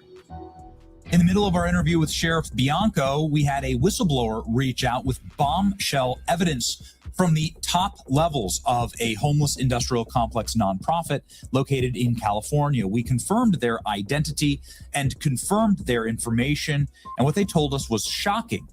They told us that the homeless industrial complex isn't there to help out homeless people at all. We're missing the whole point. Here it is. I just want to say thank you for this tip. So you believe or you know that the homeless shelters are being used by illegal aliens? What percentage? Do they ask for any type of documentation or proof when you go in there? You say that the shelters for the homeless are being used by up to 60% illegal aliens, and that they're able to just stay there and live for free and get everything that they need. Yeah, they stay for like a year and a half, stuff like that. Sometimes it's like an entire family. It's gonna sound crazy. One of the shelters, this Russian family, they're driving a brand new BMW. This is unbelievable. You see other luxury items like cell phones and stuff? Oh yeah, everybody has new stuff. They dress well. If you see any of these people on the streets, you can't tell they're homeless at all. At all. Unbelievable. This other family, they came from Florida. Of course, you know, the things are getting. Can you say something? Say something real quick. Hey. Oh, no feedback. What's just like that? That's what I'm talking about. Shut What's up? I'm ordering me some Wingstop. Shout out to Rodney. Of course you are. Can I be hungry? Shit. Who said you couldn't be hungry, Negro? I don't know, man. You tripping.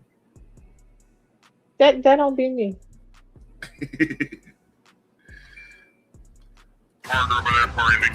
Get some spicy lemon pepper and some sriracha hot honey. That's And the that play. sounds wonderful. That's the play. So they say, oh, come to California because everything is free. They'll give you anything. So just come down over here. You said if they have a criminal history, it doesn't matter? Well, of course, they'll get them. Yeah. Wow. So do you not let the police in? After the whole ice thing all over the place, they place signs everywhere. It is 9:30. I'm on Central Time, sir. I'm on What these Central are Time. is these are like extrajudicial embassies for criminal aliens, illegal and then potentially criminal, where they get to live for free on the taxpayer dollars and be Don't protected clock somebody. from You federal just have agents your and dentist police. on the side. Say that again. What you I asked Russell, how you gonna clock somebody eating time? He needs to go ahead and make sure his dentures is safe in that glass on his nightstand. What's that shit called? It's like what's it, Dantine? What's that shit? Is it like with a P? The little tablet? Denture grip or some shit. Yeah. Polydent. Polydent. Yeah. Nah, Russell, I had to help my kinfolk get a tire out, man, on this fucking Jeep. This shit was a bitch. I wasn't ready for that. But even though I got Jeep, I mean, you don't want to take a tire off a Jeep. I'm telling you, that's a bitch. Eating ramen noodles. He eating a cup of ramen noodles. Ramen. I said Did ramen. you send like it through the blender first? I'm not going to even comment on that. Phoenix, that's you, between you and Russell. So you saying he had a oh no, he be trying to roast the hell out of me when he think I ain't paying attention. Wow. You just blew the lid off everything. That's unbelievable. So they're rallying protesters to come and surround us. We are not going to get help from LAPD. This is the reality of Los Angeles. I can't. This is crazy. So they're coming. So they're like staging a mob, and the police say they're not going to help us. Yes. So we got to go. We had to get out of this area fast before the anti-ICE protesters got to us. We didn't want a Minnesota scenario happening. So Russell got making Roman fucking smoothies is crazy. So we hopped in our car and processed what we just learned from our whistleblower. Our whistleblower just A little barbecue sauce in it. blew the doors off the whole California homeless industrial complex. Is it a front for smuggling criminal aliens into California using federal dollars? The whistleblower says 60% of California's homeless facilities are just free housing for illegals that drive luxury cars and live lavish lifestyles, and that the well-guarded homeless shelters are actually designed to keep out federal agents who would deport these illegals. And we're all paying for it. Crazy. Could this be true? The answer is yes. California law makes it a crime for a homeless shelter to even ask for citizenship status. What do you think about that? I think they full of shit because most homeless shelters say that you have to have some sort of ID. For the last couple, I guess it goes from state to state, but some of them even said that you had to have paperwork proving why you're homeless. I've never understood that shit, but all of a sudden it became part of the policy. And I'm like, how the hell would you prove that you're homeless? I remember a time where you just walk in and say, hey, I ain't got no place to stay, and they'll give you a place to stay. You still have to have ID because, again, it's against the law to not have ID. That part.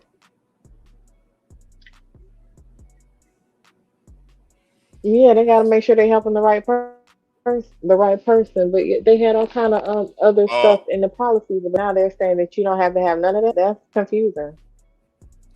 Yeah, Russell, I was more. I was really deep in Black Twitter back in the Gap. Like Black Twitter used. No, real shit. Like shit, man, that's what me and my. So you was trolling. No, oh man, my God, man, look, if y'all met me 15 years ago, first of all, Phoenix, you'll be like, I can't stand this motherfucker. He keep flirting with me. that's what type of time I bet you're like. I cannot stand this motherfucker. And you'll be mad at me, but you know I would. You be mad as hell. I'll be man. I'm like, nah, I was a different person. 15 years ago, I was a different, dead ass different person. And Black Twitter, nah. So when Black Planet and all that stuff went down, a lot of people went to Twitter for the bullshit, and they had like a thing called Tiny Chat. Matter of fact, I wonder if this Tiny Chat still around. Let me see.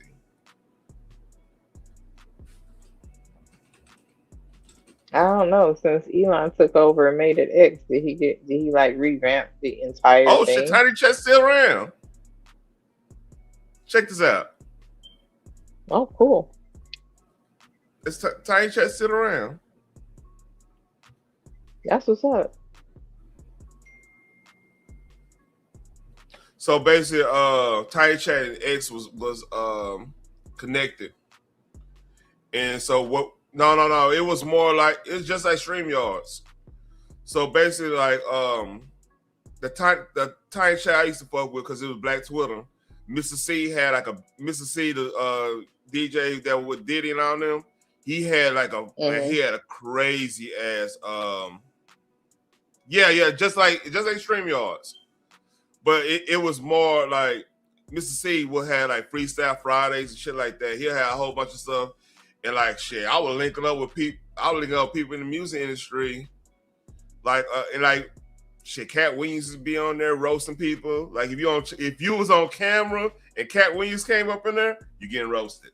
You getting roasted. Like horrible roasting. Like imagine Corey. I think Corey Hope used to be on there a while back. Like all them cats, like how they promote their shows. They would go on Black Twitter, go on like Mr. C. I think somebody else. I think like Talib Khalib has one. Talib had one. That was more like the activist stuff and everything. Then it was a whole bunch of like Tiny Chats back in the Gap. Yeah, he does. He does. I mean, honestly, not true. He need to get over this little situation with Anton and this that chick. Get that out the way. Then yeah, he probably has some good fire content, which he already got good content anyway. But that's beside the point. But like Darnell, Ashley Larry. What's his name? Darnell something. Not Ashley Larry. Donnell Rollins. Darnell Rollins. He used to be on there roasting people. Everybody. He used to be funny. Yeah, I mean, he got his days. Yeah. I don't know. I feel like at some point they watered him down a little bit, and it just, I don't know. It don't hit the same. Yeah, like Kevin Hart. This like the tiny chat that Kevin Hart used to go on there, go on Black Twitter and go over there, promote his shows. Like when he come in the Improv, and like he used to roll through the Improv in Dallas and stuff. Like every 6 to 12 months, he'll have a weekend down here and shit. That's when my wife saw him first. I didn't never have to see him because they always used to be on fucking Tiny Chat back in the Gap. So I used to see I used to see them in the rawest form. You know what I mean? Nothing written down. Just going in roasting. So him and DC Youngfly. That's how I got introduced to DC Youngfly. They was roasting each other on Twitter. Those are good old days. I want to say that was around. I mean, that was around right when. That was like 2008, 2009. Kevin Hart used to go on there and roast folks like Marlon Wayans. DC came out of no damn where and kept everybody. Shout out to Black Run. Black Run from Oak Cliff. Shout out to Black Run. He funny as hell too. Shout out to Black Run. I don't know a Brian Simpson. Who is that? That's somebody new. Hold on.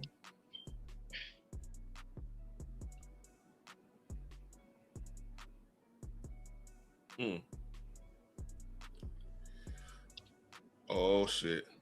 Oh, I'm about to say I thought that's somebody else. You're likely to lose all funding if you do, but it gets even worse. A recently scrubbed article from the Weingart Center. We gotta check them out. I'll check them out. Okay, I'll check them out. Yeah. I like good stand up. I respect that art form because like they putting their soul out on the line every time they go on stage. Real shit. You see this fool. Russell, I'm telling you right now, when Cat Williams came on them panels, people turned all their cameras off. they turned everything off. They did not want to be a part of that freight train. Not even a little bit. They turned all. It could be the girl. It could be all like. It could be supermodels in that motherfucker. They turn that shit off. They're like, "Ooh, no, Cat Williams here." It was avatars. Remember the homeless skyscrapers? Explains the operation further. Thousands of migrants get bused to cities like Los Angeles without properly planned housing. Migrants experiencing homelessness can be blocked from accessing housing, healthcare, food programs, and other forms of support. The Weingart Center offers housing assistance along with comprehensive services such as healthcare, advocacy, and legal referrals, including those who are undocumented. They're stealing our money. You see that? They steal your money right there. Yeah. And with such precision, they convince us it's for our best interest. They word it real clean and everything. Make it look legal as hell. That's crazy. Right. That's the funny part. The homeless industrial complex is a front for high-end services for illegal aliens. The Weingart Center creates a welcoming community for the ever-increasing homeless migrant population. There they said it. The ever-increasing homeless migrant population. That is the goal. They're creating magnets to bring illegals to California from other states. Why? Power. California is set to lose a catastrophic number of electoral votes in the next census based on population loss. The census counts bodies, not citizens. So California has used the homeless crisis as a cover to import illegals, boost their population, and spend billions of your federal tax dollars. That's why he was trying to get that law passed. Operation. It's all for power. We checked out one of the homeless shelters named by our whistleblower in Hollywood, and you won't believe what we found. We just had a whistleblower from inside of the homeless industrial complex here in California tell us that the entire system is rigged in order to get around federal law so that federal money can be... The key is, though... the last time they can vote was when they voted in Prop 50. Oh, yeah. The government basically took their vote away. And them fools gave it away. Oh, yeah. They went on ahead and voted yes for that shit. So is that Manasseh's person name Maytow? Matua. The name right here. Matua. All right. Matua, it's not necessarily for them to vote, it's for them to keep like their Congress seats and more electoral college votes and stuff, right? You get what I'm saying? So that's a way to keep as many congressmen and women as possible, so they could dictate like elections. And you see, because census doesn't necessarily need, you just exactly that part. So it is a power play. Used to house criminal aliens and their families. They buy luxury goods. They drive brand new sports cars. Some of them are from Russia, Venezuela, Colombia, Panama, and they live for years inside of these homeless shelters, which are fraudulent and used to launder federal dollars to criminal aliens. And they come from all over the country here. And they said, you should check out Path in Hollywood. And here it is. Ladies and gentlemen, this is the massive, used to be hotel that's happening all across California, where old hotels are being converted into homeless shelters. Yep. They're spending nearly $200 million a year in facilities like this one. Now, where's that money come from? So 90% of all that money back. is your money. It's your federal dollars. And according to our whistleblower, there's no checks on who's getting this assistance. This is federal dollars going directly to criminal aliens, and they've increased. Look at the size of this facility. Look at this. And they say that the people living here drive Mercedes as well. Look at this. It's right there in the parking lot, a Mercedes. This place is locked down more than a prison. Path Villas, Hollywood community, and it's surrounded by luxury vehicles. I mean, where's another BMW? Housing the homeless would be a good thing if you are providing them training and everything so they could be self-sufficient. That's the only, that's the way you're supposed to do it.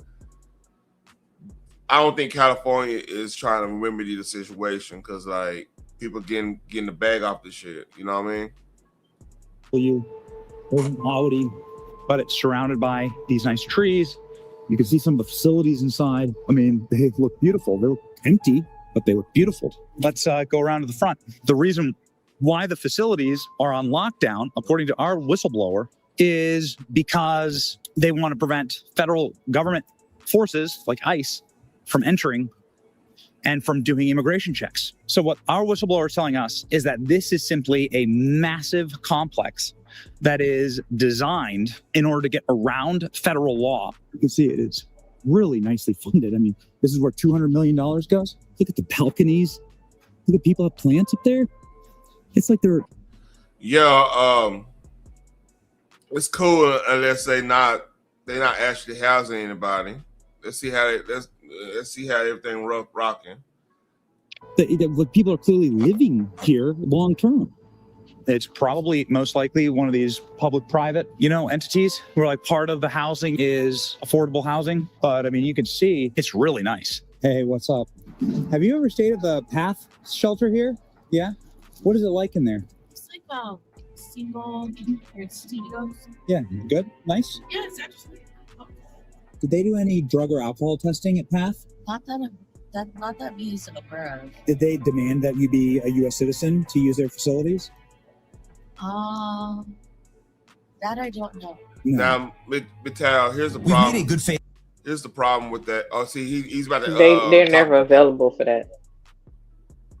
Here we go. Effort to reach out to the major homeless nonprofits in LA with emails and phone calls. We got a hold of 0 of the facilities. They refused to get back with us or answer our calls. And so we called HUD. This is the Housing and Urban Development Director, Scott Turner, in Congress just a few days ago. Have a listen. And we're auditing public housing authorities to ensure taxpayer dollars don't support illegal aliens. American dollars should benefit American citizens and American citizens only. We reached out to the Secretary of Housing and Urban Development with the allegations in this report.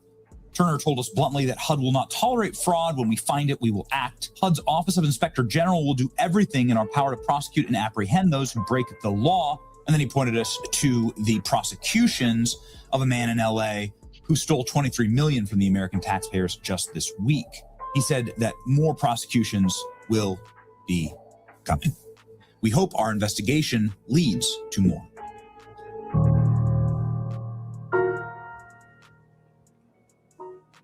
Hey, Phoenix, hold it down. I gotta get my wings up. Hold it down. Okay.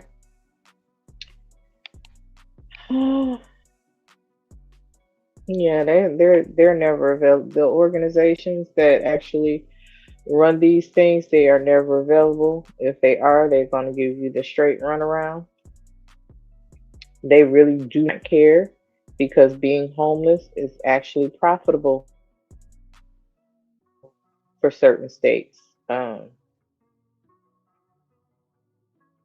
Apparently, it's one of the ways that the city and state makes their money.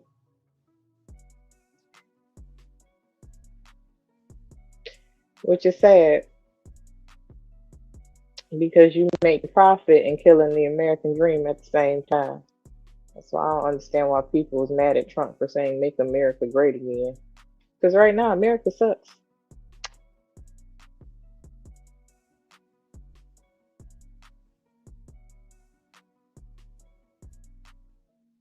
You didn't say nothing. Like I said, with the illegals, policy flies out the window. With the actual tax-paying citizens, policy has to be held up. So they don't give a damn about your circumstance. They just want to know how you can pour into their pockets, not the system. That part. Could you imagine what California could be without its thieving, criminal ruling class who has stolen the birthright of all Californians and, quite frankly, America to enjoy this state gifted in natural resources, potential, creativity? There was a time in California's history not too long ago where if you wanted to be anything, man, you moved to California. The movie business, media, space exploration, natural resources exploration, tech, and now those companies can't get out of here fast enough. They're fleeing because of what? The fraud, because of the mismanagement, the corruption, and the open thievery that's happening here at scale, because the rulers of California act like kings who would rather rule over the ashes than a functional civilization that could hold them accountable. And so you got to ask the question, when are the people of California going to do that? When are they going to wake up? When is the fraud going to stop? Make California never. So, as long as it benefits their ass, that shit ain't stopping. So I got that's just a crazy. I mean, everybody knew fraud was gonna be everywhere in California. You know what I mean? Damn. Fuck. Hey, people texting me shit. All right. Oh Lord. Anyway, so you ready to talk about Elijah? This is my last stuff. I got Elijah Shaver. We got some more Elijah Shaver stuff. Somebody. Oh sure, why not? So I'll play this first, and this is gonna lead up to what I got right now. So he's to recap. Elijah Shaver is a right-wing commentator. I argue he might be a little bit farther than the right. commentator that used to be at Blaze that end up doing his own thing called Riff TV, the Riff or whatever. And he's been going hard as of late since the election of Biden. He's been going kind of hard. And so right now he's dealing with a situation with his wife getting a divorce and everything. He getting a divorce from his wife. So y'all want to see the food? I'll make you hungry real quick. I can't stand your ass. I swear for Jesus. You ain't gonna make it in this damn sector. You're gonna be hungry every 5 minutes. Yeah. Got me this is hot lemon. All right, that's a sriracha. My bad, that's sriracha. That's good as hell. God damn. Oh, Lord. Anyway, let's talk. Let's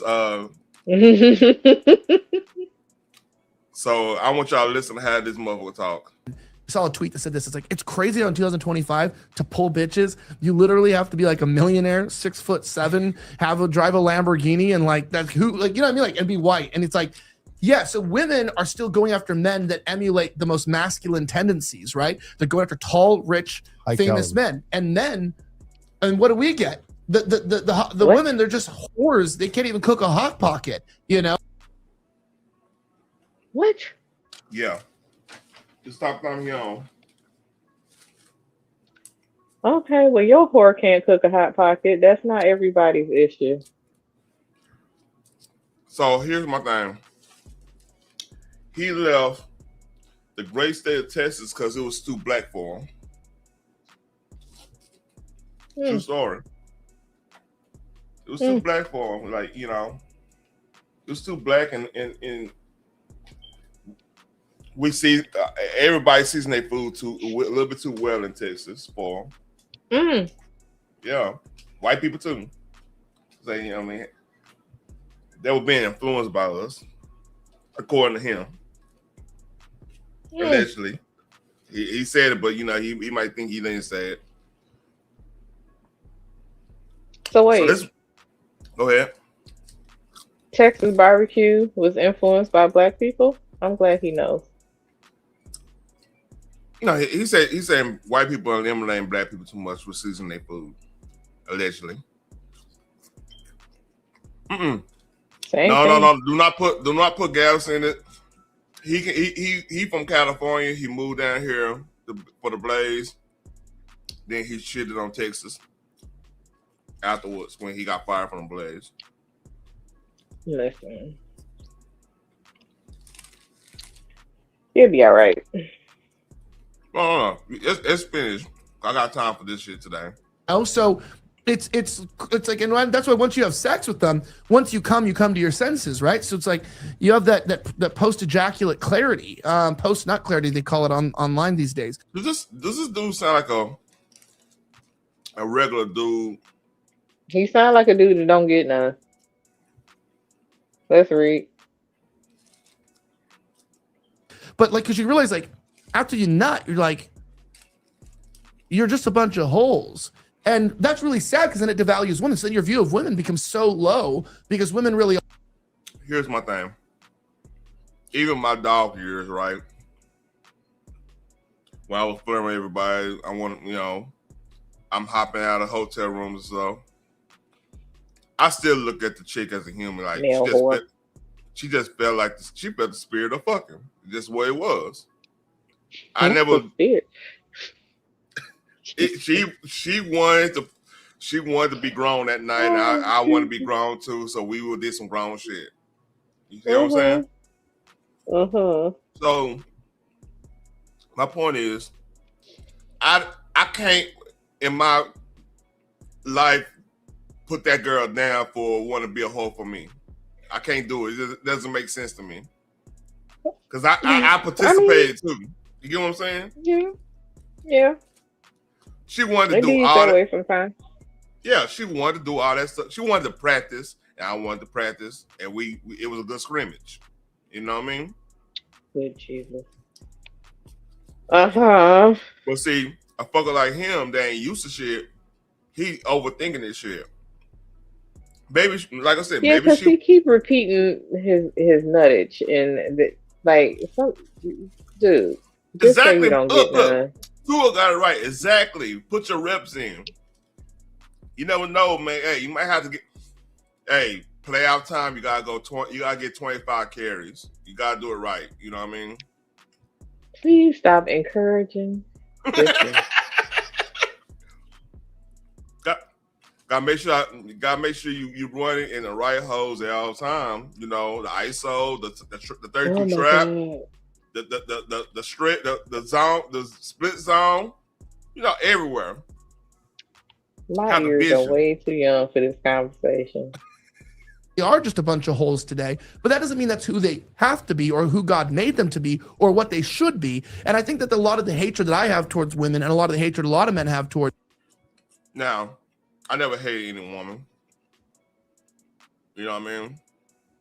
Even exes that didn't work out. I was like, okay, it didn't work out. You gonna figure out you fucked up. I don't be on my merry way and laughing because I know you fucked up. Why be mad at that? I never understood that. I don't know. Well, most men are jealous of women because they really fighting their sexuality. Mm-hmm. So they take it out on the woman. Like it's our fault that your ass is gay and you can't tell no damn body. Because your parents gonna cuss you the hell out. Oh. And by any chance, we're not saying Elijah's gay. We don't know what he is. We're just talking about in general. All right? Let's stipulate that. He said he gay. Oh, shit. He said it. He had a dude who he bent over regularly. That was him. Yeah, okay. I'm not touching the that. clip that you played yesterday said it. That's true. I did say that. I ain't got nothing to do with that. Here we go. Let's read. Towards women is simply the product of generations of sin and rebellion that have created women to be something that they're not. They're not feminine. They're masculine. And like look at this type of woman that. All right. You heard that. This just dropped today. Did he hear him? Oh, he everywhere. He probably didn't hear himself, so let's not even go there. So this is today. This just dropped 5 hours ago. And viewers, look, I might need to hold on. Do I still got this up? Nope, I don't got it. Never mind. I'm sorry in advance. This is pretty much at the end of the show. Oh, I got one more story. But here we go. This is him talking to his wife. Hey, be warned, people, please don't be offended by this, all right? Anybody? Here we go.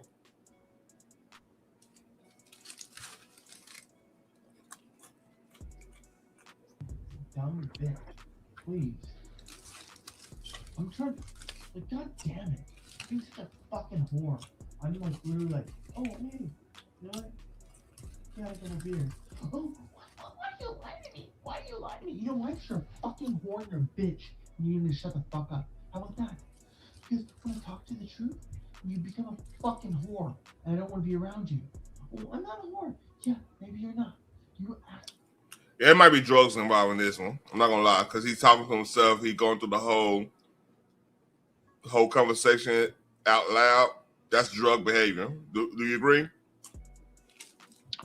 Absolutely. Them drugs is talking to him. Drug whooping his ass.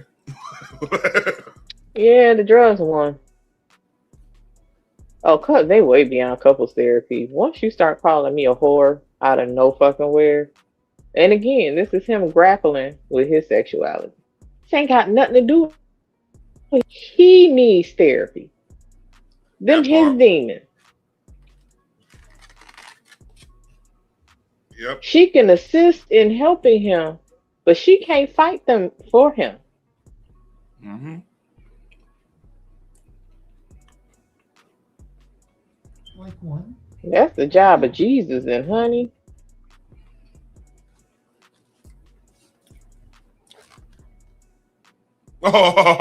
Oh, you see what Tua said?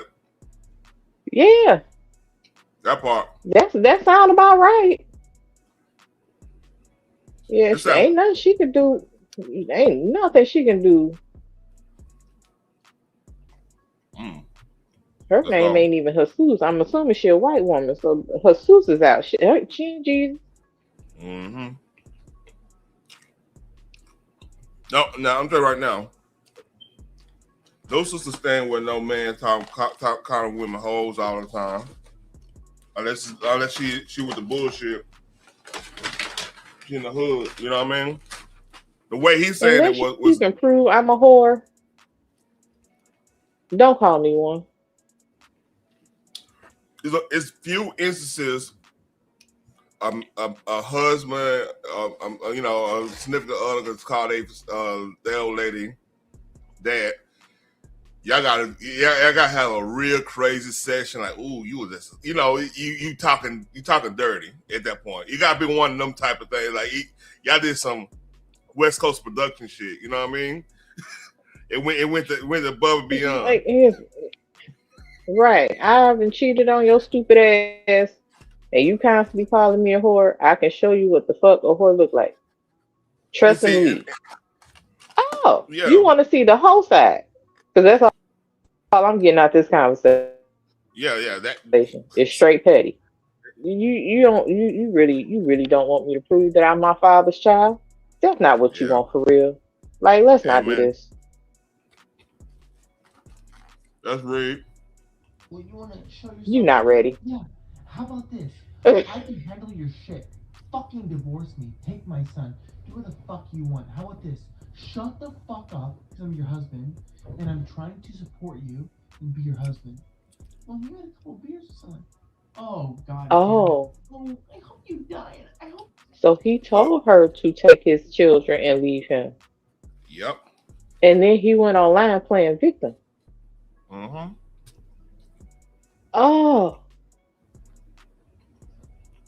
but too, I got it on both ends. Both my parents were some whores and pimps at the same damn time. I can't explain it, but they were. I'm not commenting on none of that. They not ready. They not My ready.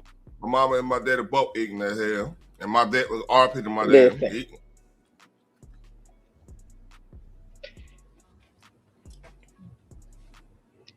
All right. Yeah. Shall we read any more? No, because I don't feel like hearing all that verbal abuse. But I will say, I'm glad she left. Yeah, he tripping. He tripping for real. I am absolutely happy for her and her children for getting away from Unhinged. Because in the long run, that will affect the kids. Now, he literally said, take the kids and leave me, divorce me. I don't give a fuck. Okay, cool. She did just that. And now you want to be online saying, she kidnapped my children and I don't know where they are. Well, you should know. With that, just listening to that little piece of it, yeah, I wouldn't tell you where the fuck she was either. Yeah. I wouldn't tell you where them kids are because ain't no telling what the hell you do to them next. And the thing is, I had a feeling he probably was going through some stuff. He was saying some wild shit on Twitter. And I'm like, sooner or later, I had to kind of back off because I had to mute him because he was one of these type of dudes where he'll say something that makes sense, but then have to add race to it. Mm-hmm. You ever know them type of cats? Yeah, Matt Walsh. Yep.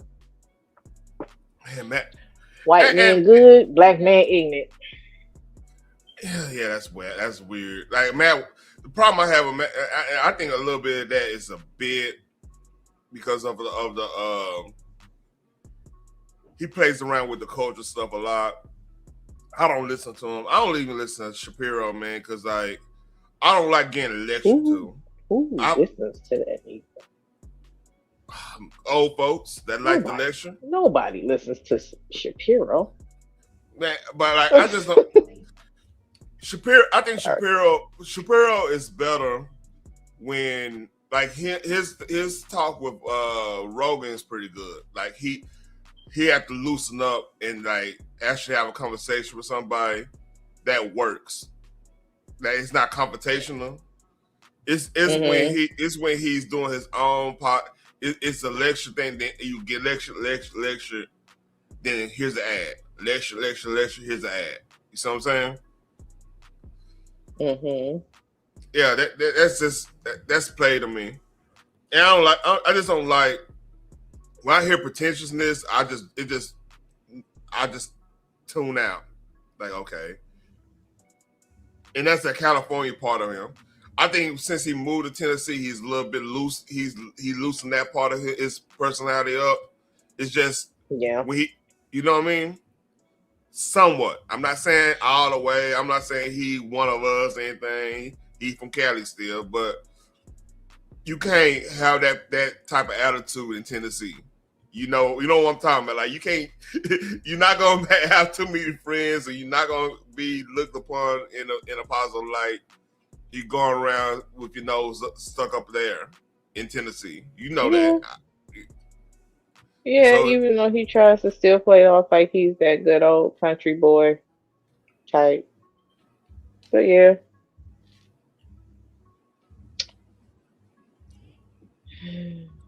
All right. This is the last story. You remember I was telling you about white liberals? I don't like them. You seen this one? A councilman. Oh, in Miami. Oh, yeah. Story you'll see only now that's somebody that was on drugs. Tonight, a local council member is apologizing to his community after repeatedly using a racial slur during a public meeting last week. I'm E on camera. CBS News Miami's Anna McAllister joins us live from El Portal. Reaction from residents there. Anna? Warren residents spoke with passion and concern as they addressed El Portal Councilman Anders Urbaum, and he did apologize, and he said that he, quote, used that word to express how people talk. But the folks who showed up here tonight say what he said last week was completely unacceptable. As elected officials, we should hold ourselves to an even higher standard when it comes to professionalism and decorum. El Portal Mayor Omar Nickerson addressing the village council and residents at the beginning of Tuesday night's council meeting Nickerson. after Councilman Anders Urbaum received backlash for using the N-word twice at a meeting last week. I am sorry, and I apologize. I quoted these hateful words. Oh. I am deeply remorseful. At the end of last Thursday. You read it. I'm sorry. Did any of that sound sincere? That's I no comment. I'm not trying to choke on my chicken wing. that just sounded like he was so not sincere. I'm sorry, and I apologize. I'm sorry, and I apologize. I should have never used those words. You old enough to know better. Mm-hmm. Thursday's planning and zoning meeting, Urbaum wanted to bring up an issue he's seen in the community. Border Patrol agents stopping people. It just seemed odd that the CPB officer was doing a traffic stop.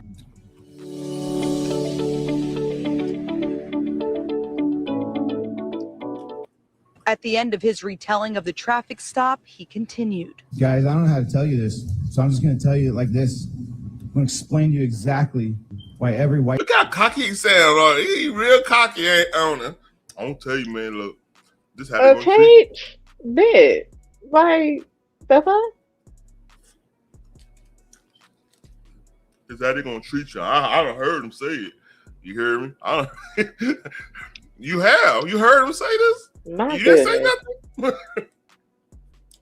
It wasn't my praise, but it wasn't my praise, but I heard him say it.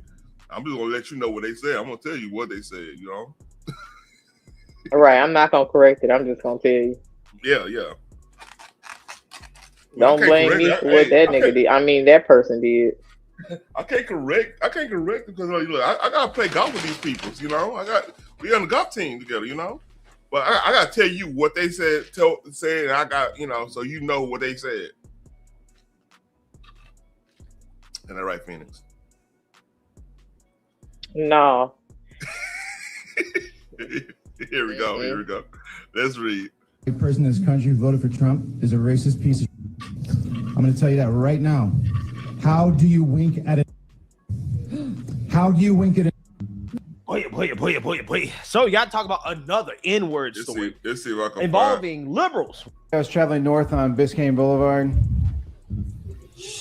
I saw a CPB officer in a parking lot with a car pulled over. Okay, now he tells a long and drawn-out, boring story about how he found out the officer had pulled these guys over because of the tags on their car, and somehow this is an outrage. Let's skip ahead to the end of this part. That's what a CPB officer pulled over somebody in Miami-Dade County for, and then as an excuse to detain them.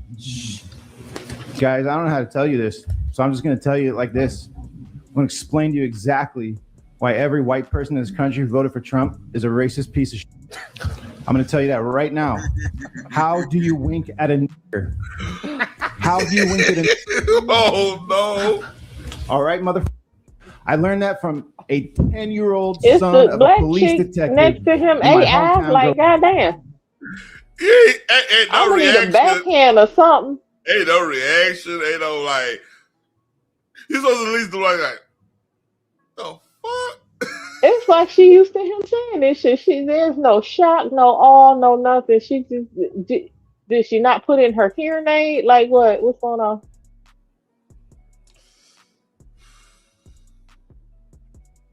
She's sitting there like it's just a normal Tuesday. She like she sleep. Man, something. Lord, take me home. I don't know what I'm gonna be able to do this. But he's so cocky saying it too. He was like real cocky. Like, yeah, he was real comfortable. He was real comfortable. Like he better tell Chicken George he can't get his freedom. Language.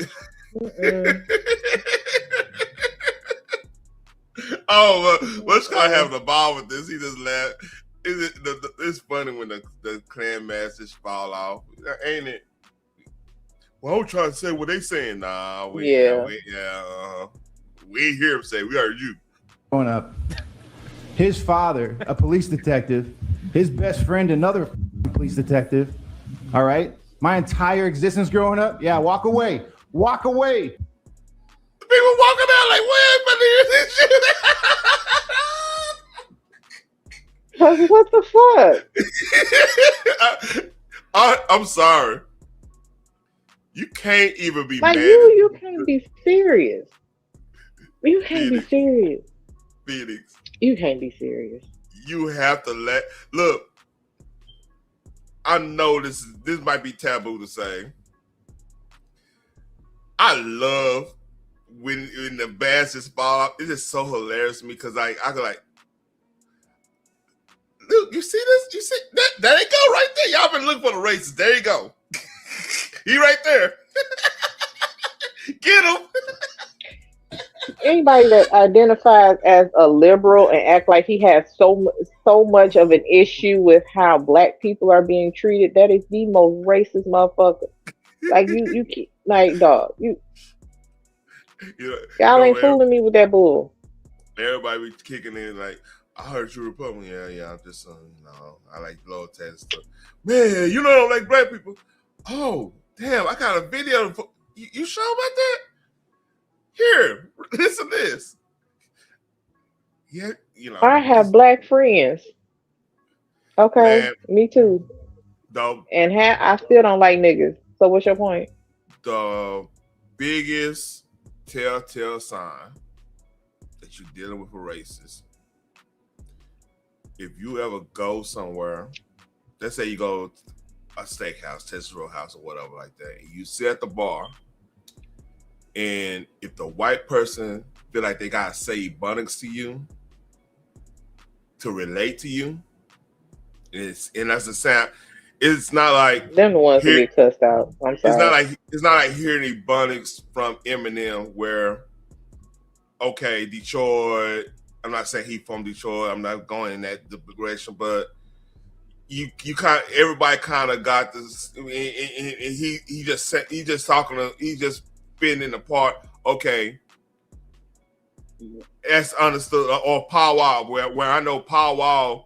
I think he from North Side, but like the way he was from. So Ebonics is kind of like part of his vernacular. You get what I'm saying? Like Powwow in H-Town.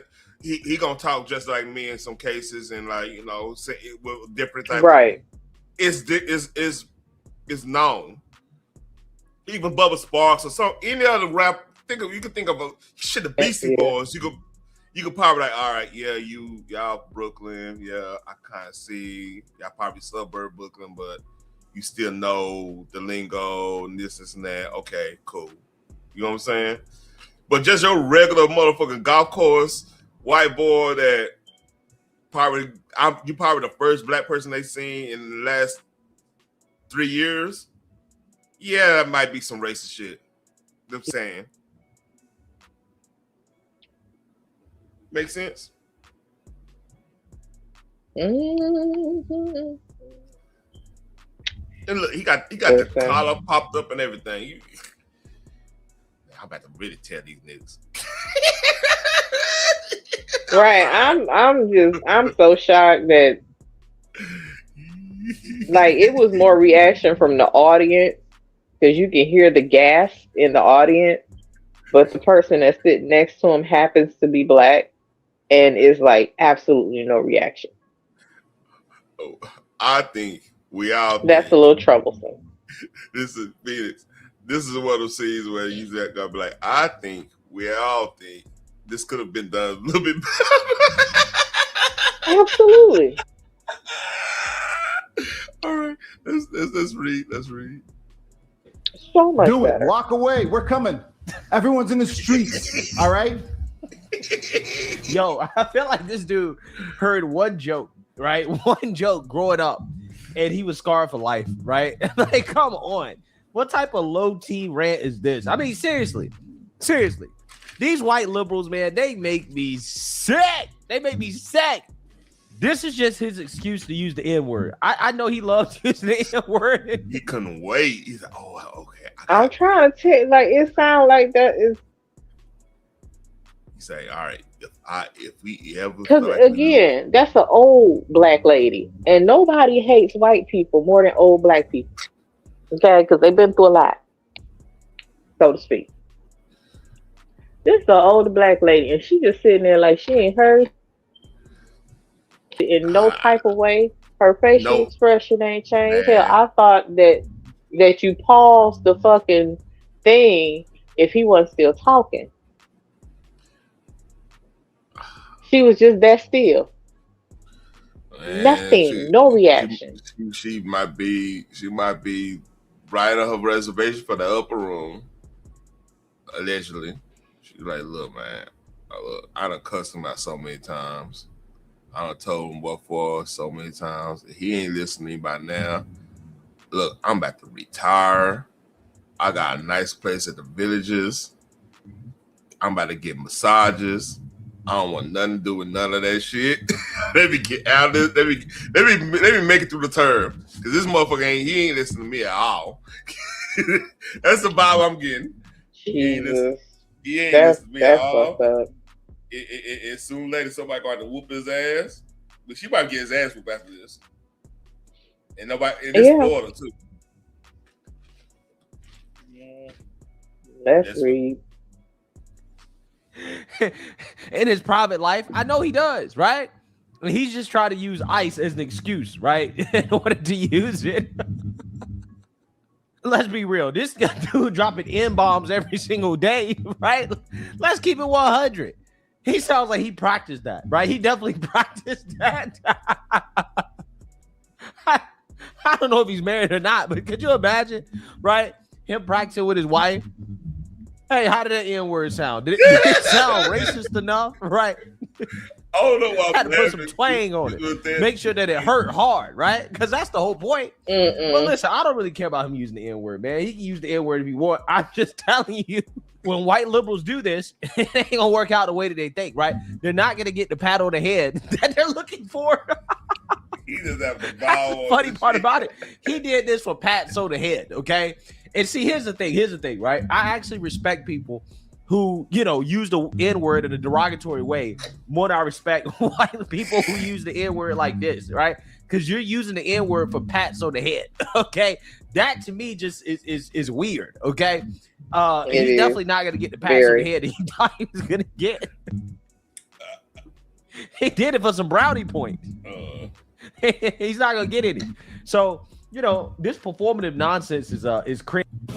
I never heard either one of these detectives say anything other than the N-word when they were talking about black people. Not once. Not once. Yeah, if black people use the N-word too. We're talking about black people. Man. So, hey, it's very common, okay? It's not uncommon at all. Now, if you think that's a vile joke that I just told you, I already told you guys in meetings in the past, I got 50 and more. I learned them all by the time I was 10. Oh. Guys. Yo. Is he waiting on hand clap? If you don't wake the up to what is happening right now, you don't deserve this country. Get the fuck out. Get the fuck out. Is he telling? I'm confused. Now you telling us to get out. Okay. He's not telling. He ain't telling the illegals to get out. He's telling actual citizens to get out. He's telling ICE to get out for doing their actual fucking job, upholding the Constitution of this country. He kind of like Josh Brolin. I was trying to figure out what he kind of got a Josh Brolin look to him. Look, Thanos. This is what happened to Thanos. Now he a racist city councilman. Hey, Thanos hated everybody. You guys better. Yeah, he was like, I'm gonna snap and get all y'all niggas. He fucked everybody up. Right. Shout out to the nerd reference, Phoenix. I appreciate that. No problem. Pay attention to what the fuck is happening. I don't know what's wrong with all you privileged assholes who sit on your ass and don't get out in the streets and protest this shit. Thank you very much, Councilman. It's over. It's over.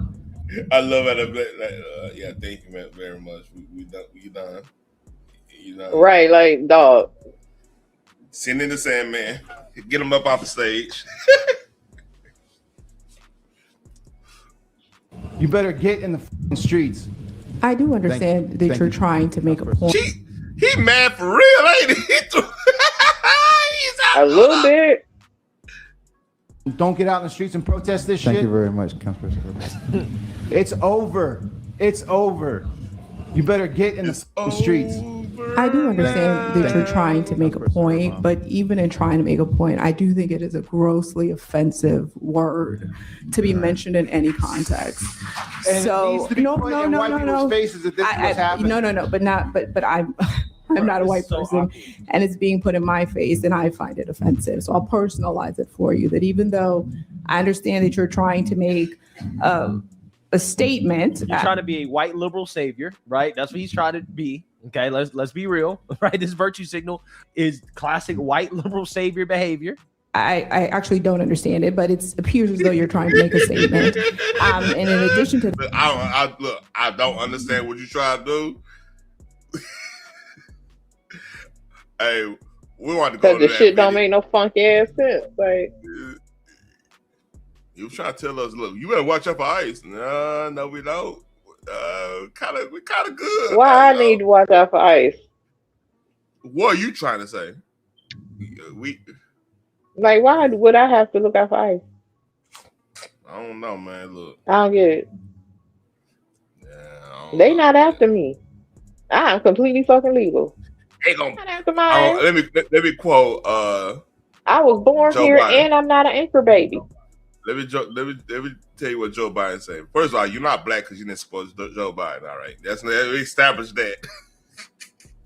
You're not black, baby. Well, let's establish that Joe Biden, old white ass, is the last motherfucker to tell me who black and who ain't. Oh no, he'll disagree. He know the black folks. Yeah, he'll go. Let's get that straight. Last Dixiecrat. You know. Absolutely, but they voted for that motherfucker. Yep. Oh man. That I share some of those feelings about what is going on in the greater world. I do say that as a white man, you should not be saying the N-word. See, this is a problem we do have in our community. That's what he calling somebody a racist, and yet he using the N-word super freely. I'm just trying to get a point across, and you could have did that without saying the N-word. You gotta look. He got a point across because now we know who's the racist in the office is. We're pretty well. I'm just telling the story. You told it pretty good. That was a good story. Do you agree? Thank you, Mr. Liberal. In any context, and I take great offense to it. And I think that you owe us an apology. I will certainly apologize. I mean no offense to anyone other than white Christians who voted for Trump. Ooh. Oh my God. Bruh, we got a mental illness problem in this country. We really do, bruh. We really do. Again, he needs a testosterone injection, right? There's a lot of estrogen right here. I'm getting a lot of feminine energy from this, to be honest with you. He got so triggered, he got so emotional that he said the N-word. He thought saying the N-word out loud in front of a bunch of black people was a good idea. He thought he was gonna get pats on the head for that, right? He thought he was gonna get some cookies. No, that's not what happened. So anyways, he eventually had to apologize again. 5 days later, Urbom apologized again. You know, shave All his beard and slurs everything. should be globally buried. Why you shave your beard, man? What's up?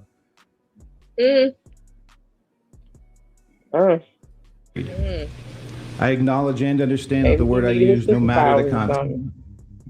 What's up? That maybe he was trying to find his superpowers. He like that. He like fucking Brolin for real. Like he like a mixture of Brolin and Jim Carrey. You can't see it now.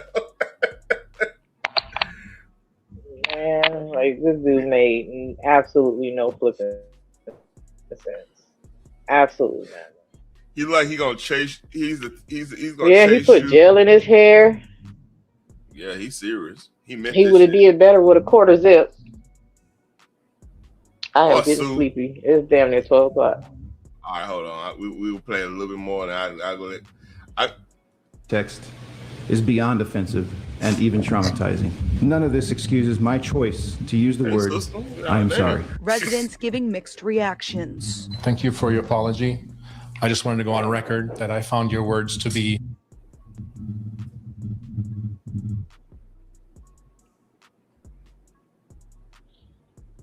heavily.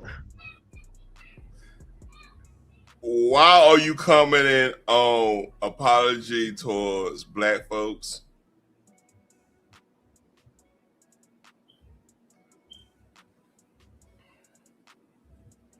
Help me. Oh, I forgot. No. We gotta do this.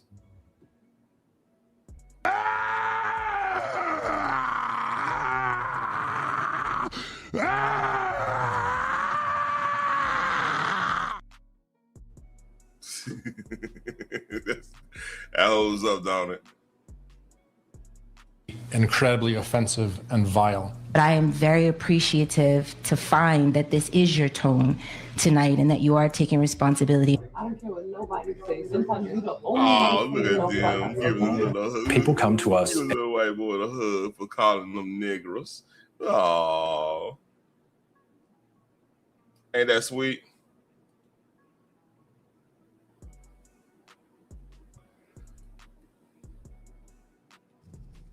Get out the way. Get out the way. Phoenix, this is what you call interlude. Mm-hmm. All right. What you think about this? I think that was beautiful. All right. And one last thing. This is might be the funniest promo. I ain't gonna say funny. This is, I don't know. This is uncomfortably funny. Let me say that it's an uncomfortable promo. I'd like to send a special shout out to my homeboy OJ Simpson. Keep up the good work, baby. 2 days, we got the one to go. You understand? Keep up the good work. Oh, no. We ain't play that.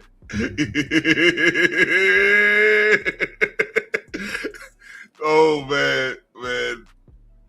All right. That's it. Oh, this aged wonderfully. Man. All right. That's it. Any last words, Phoenix? All right. Well, y'all have a good evening. Thanks for having me up. Yeah, I did send that timestamp. I couldn't find exactly where that started off, and I got tired of looking. I'm lazy. But, y'all have a good evening. I'm going to sleep as soon as I can. I am about to go to sleep, too. I got to work in the morning, but thanks for everybody coming. Phoenix, Selena, Russell, Maytal. I gotta get used to your name, man. Maytal. What? I gotta get used to your name. You the homie though, man. You coming to support. Y'all like, share, and subscribe. Leave a comment if you're doing a replay. Much love. Peace.